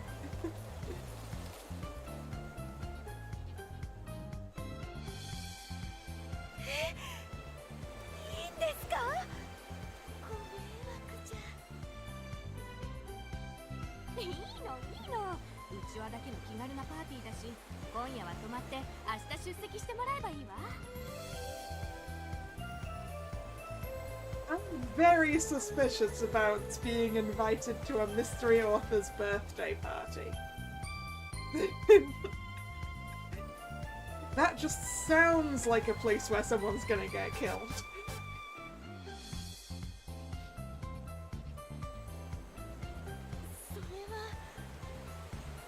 Being invited to visit the home of an author she admires made Manabe's face light up with expectation. But she soon regains her composure, and her voice fills with regret. ぜ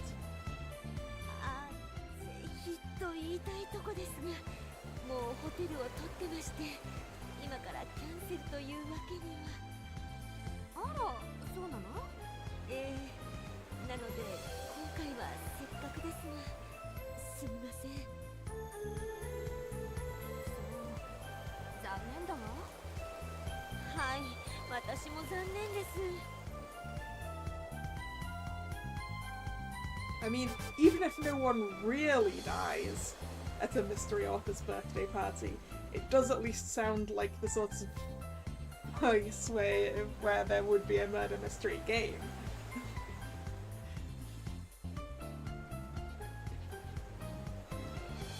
Manabe tries to hide her disappointment, but it still shows clearly.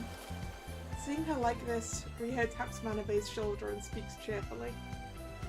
ねえ、マナベ。せっかくだしお誘いに甘えようよ。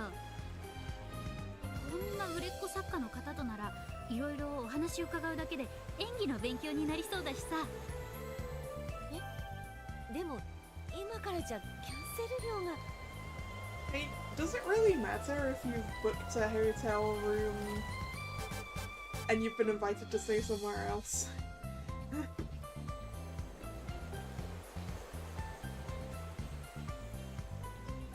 Like, yeah.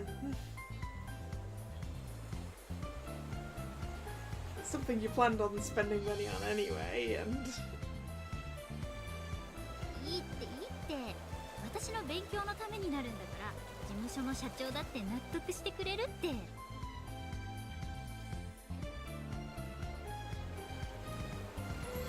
最悪、社長 NG だったらキャンセル料私も出すからさ。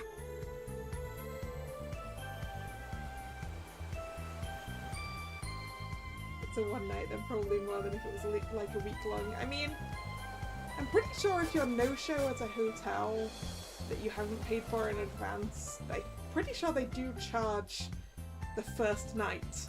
So it's basically the same as paying for one night.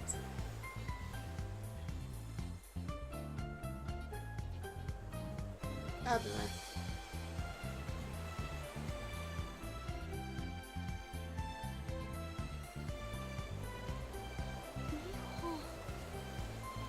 Manabe holds Riho's hands tightly. 駆け出しでまだお給料安いのにありがとうリホ。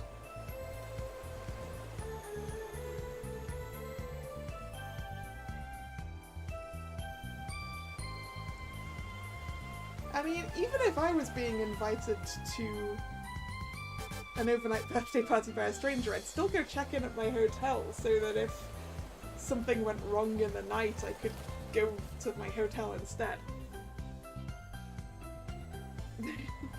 You know?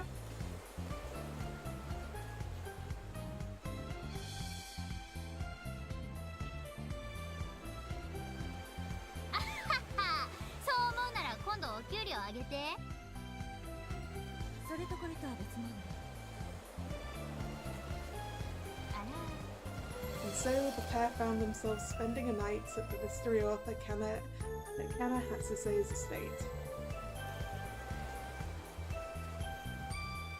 Kana drove them by car south from Omorimachi along the 46th highway. Okay, never mind. We're nowhere near the hotel.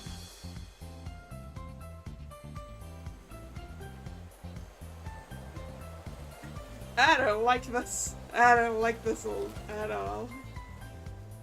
They then crossed the intersection with the 166th highway and pulled over along the side of the road. この先にある私の邸宅はね、悲壮館っていうの。Capricious Hall.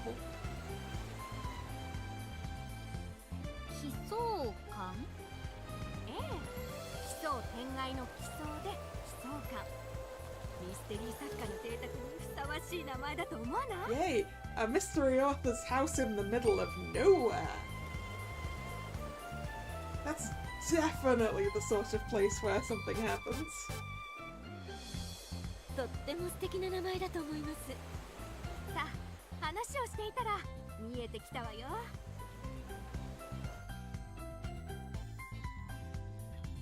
With that said, Kana points at a mountain near the Owami silver mine.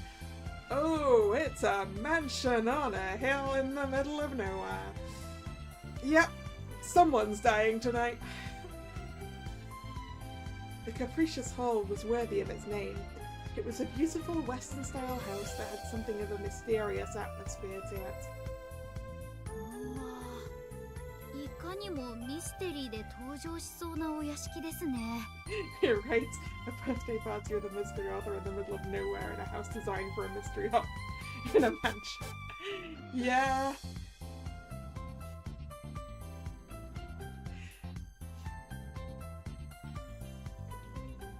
Yeah, it looks like the kind of place you could experience a mystery story in.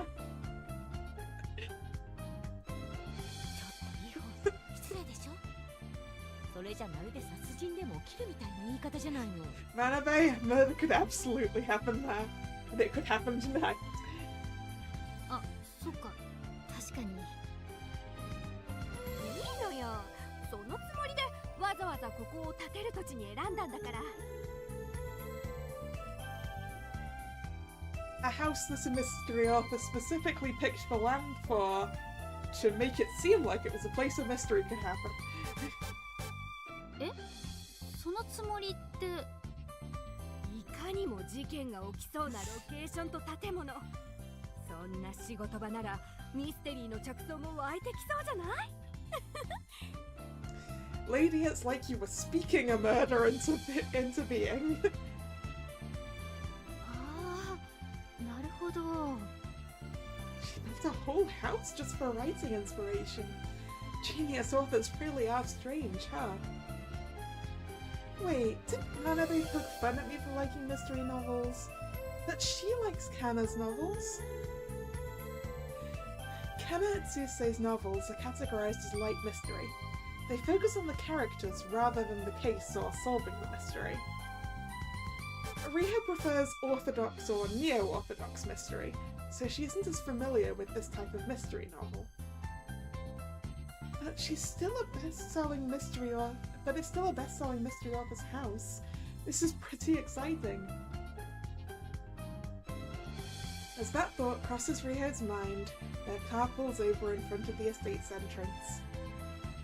さあ、それじゃあ遠慮なく入ってちょうだい。中を案内するわ。Okay, who are the stock characters in this mystery?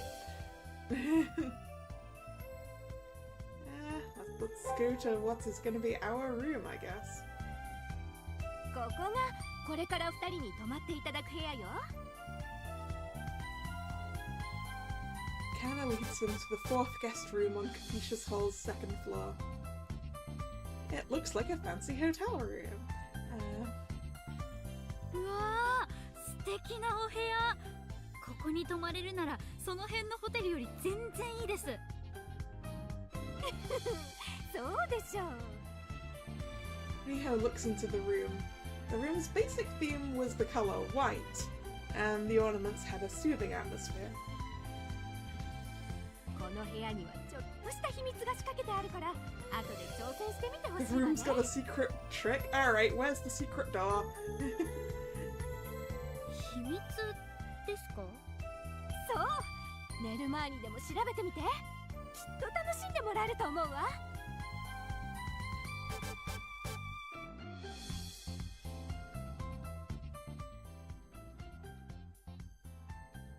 I want to I'll look for secrets. Let me look for the secret door.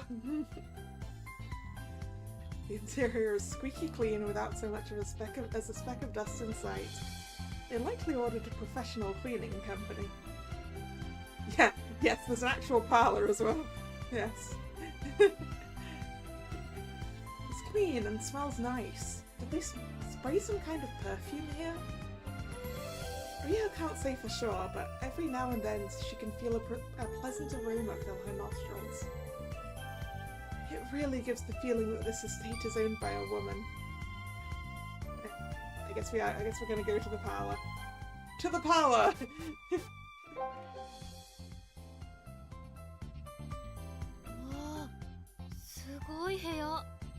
Okay, that's less of a parlour and more of a ballroom.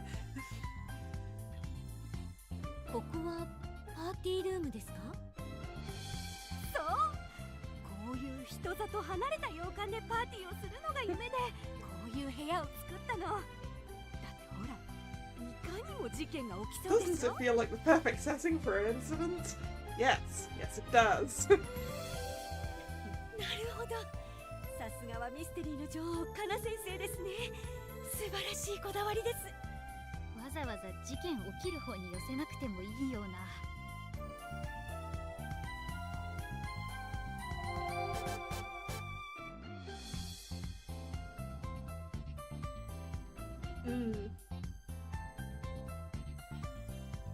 So there's like 6 place settings per one of these tables. And at least 5 tables.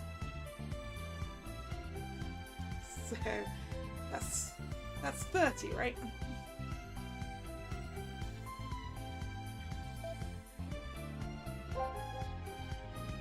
うわ、ステージまであるんですね。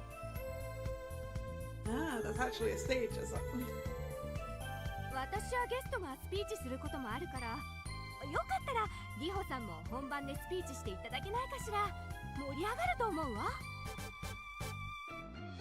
In the long tables, I'd assume would be where the food would be set up for a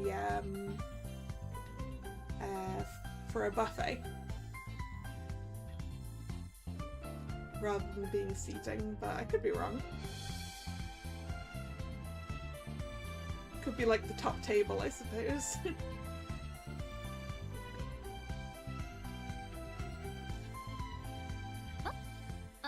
いや、どうもそういうのは苦手でアドリブ全然ダメだものね。今後の課題として克服してもらいたいとこだけど、頑張りま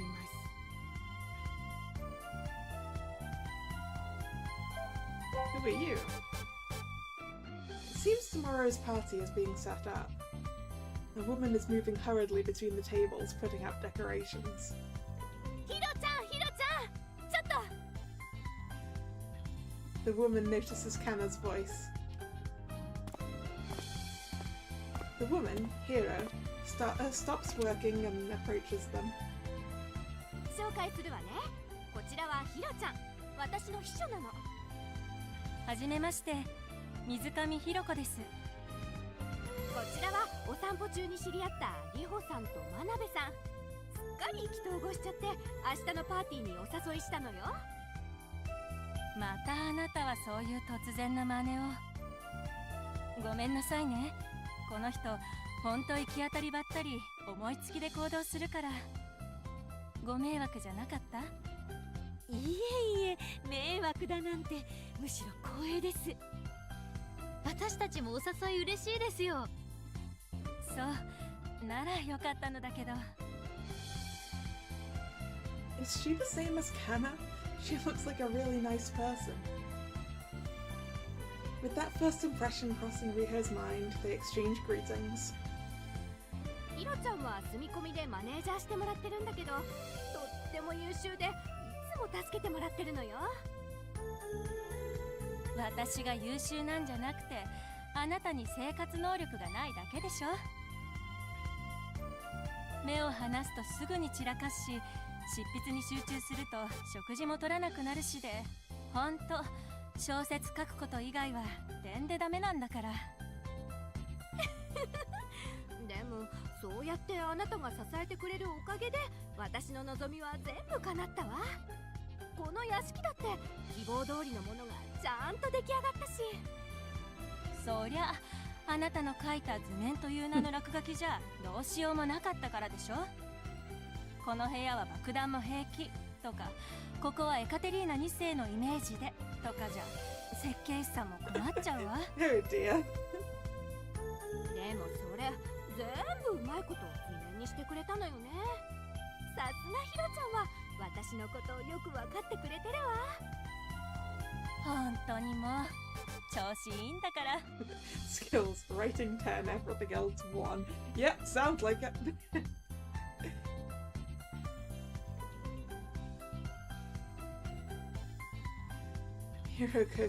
Hiroko heaves an exasperated sigh, but cracks a forced smile. Riho gets the impression that she's like a helpful mother. なんだかお二人は随分と息が合っておられるようですね。そりゃ高校の時からの友達だもの。同じ文芸部でミステリー好きで、当時は一緒にミステリー作家目指してトリック考えたりしたもの You よ。 both wanted to be authors, but clearly only one of you made it there. ヒロちゃんは卒業するときに作家になる夢を諦めちゃったけど。そうだったわね。でも今はマネージャーとしてあなたを支えるのが一番楽しいわ。 So this is suspect number 1 if the author ends up dead. ひろこさん優しいな。誰かさんもこれぐらい優しくしてくれるといいんだけど。知らん。誰かさんがカナ先生と同じくらいの実績残してくれたらいくらでも優しくしますけどね。セイロンティー。 The four of them chat for a while longer, after which Hiroko returns to preparing for the party. Speaking of preparing for the party, a chef. 今野さん、ちょっとこちらにいらしていただける？ She calls out to a man walking across the tables while checking a list. The man smiles cheerfully and raises a hand as he approaches. ああ、カナさん。こちらは今野ジョージさん。明日のパーティーの料理を担当していただくシェフさんで、わざわざ東京から来ていただいたのよ。 Shipped in a chef all the way from Tokyo. わざわざなんてそんな水臭い。カナさんのご要望とあらば、この今野いつでも駆けつける所存です。 And clearly not for the first time. もちろん僕の料理などカナさんの美しさやカナさんの小説に比べればメインディッシュを彩るガルニのひとかけらに過ぎませんが。もう相変わらず今野さんは大げさね。いえいえ、カナさんこそ相変わらずありのままでお美しい。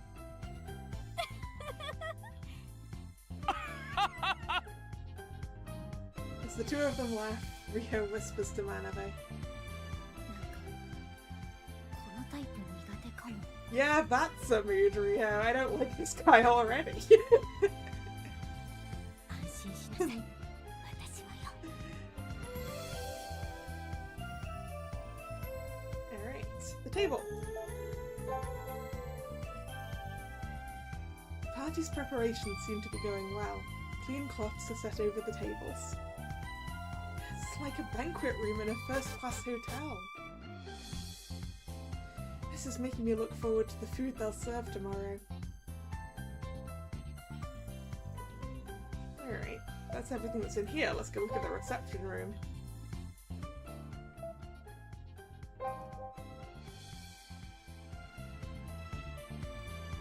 Velvet floors and high-class furniture, a room decorated by antiquated works of art. The lavishness of the room made it clear to Riho and Manabe that this is a room for accommodating guests. ここが応接間なんだけど。あら、誰かいるわね。 And she's describing this one as the parlour. This makes a lot more sense as the parlour. True to Kanna's words, a man clad in a suit is sitting in the parlour. Sure they haven't stolen this room from the other place. Yes. I it does look the same, doesn't it? I'm not sure if the colours are different, but the setup's the same. ちょっとカナ先生、誰かいるわねはひどいですよ。今日は新作プロットの打ち合わせするって約束してたでしょ。今までどこに行ってたんですか？ Ah, so this is her editor, I assume. ああ、ごめんなさい。すっかり忘れてお散歩に行っちゃった。Ah, she's the sort of person who escapes from her editor. お散歩。だってとってもいい天気だったんですもん。 Poor guy. Kanna's explanation made the man's expression contort with suppressed annoyance, but she didn't seem to care and turned to face Riho. ああ、紹介しておくわね。こちら東京の出版社の編集さんで、I take it back. This guy is suspect number one. Reminds me of an anime you watched recently where someone hid underground for 30 years to hide from their editor. I watched that show too. That was, what was it called?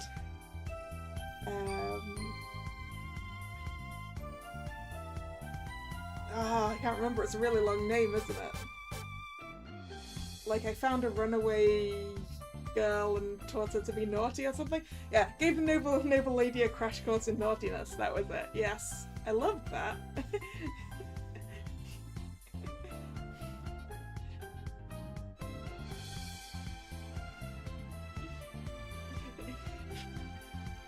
To me, the first thing it reminded me of was Fruits Baskets, with how Shigure keeps running away from his editor.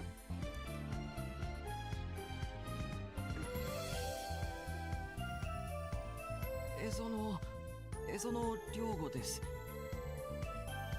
そう、エゾノくんね。そうだったわ。Wow.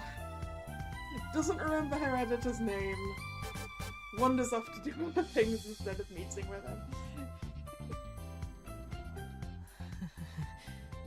この春に異動で先生の担当になったばかりなんで、なかなか覚えていただけないみたいで。Only recently been assigned to him. What did she do to her last editor? Ezono grumbled with a somewhat stiff smile. Riho exchanges greetings with him with a hint of sympathy before leaving the parlour.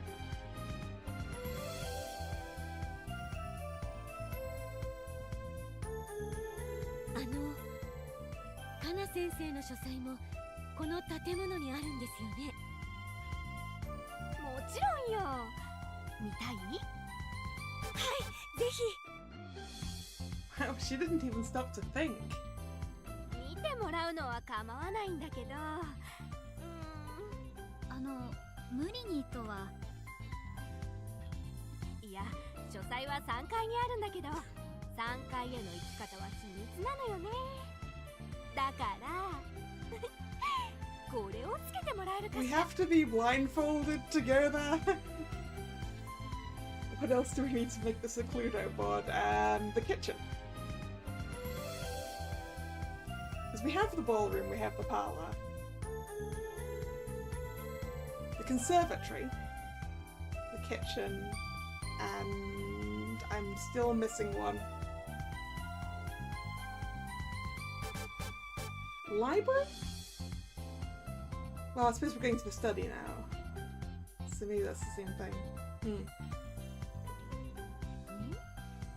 Kanna hands the two of them a pair of eye masks.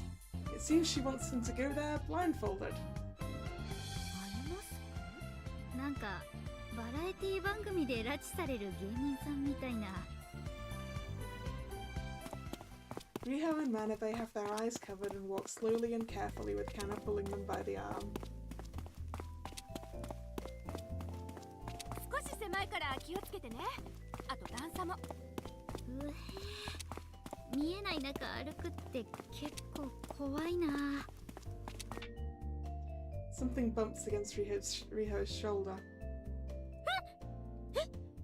何？どうしたの？わかんないけど、なんかぶつかった。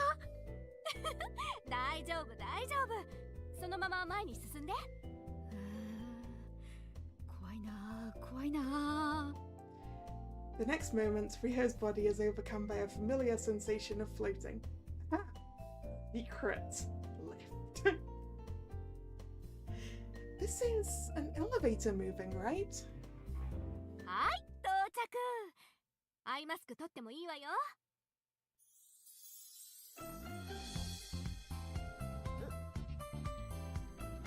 眩しい。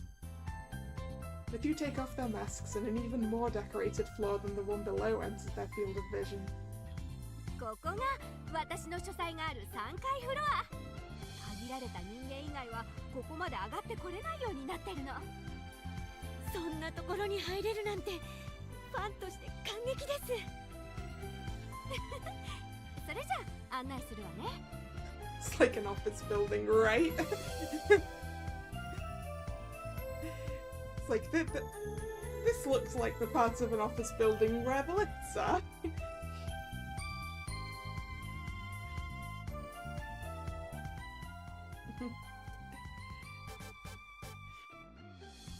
Library, manager's room, and bathroom. But before we explore any of those, looking at the time, it's about time to finish for the day. So I'm gonna call it here because this seems like a good point to stop between these. And yeah, we'll pick this up next time. Thank you very much for coming, it's been fun. And I really want to know what's going on over on Yagumo's side.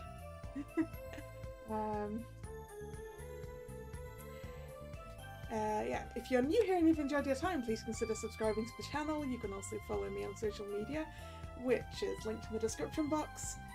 The streaming schedule gets posted both over there on social media and over here on YouTube in the community tab. And this was the last scheduled stream of the week, so there'll be a new schedule up later. The next stream will be tomorrow, Monday, 7 PM. And as Drag so correctly assumed, we're finishing Portal. So I hope to see you then, or another time.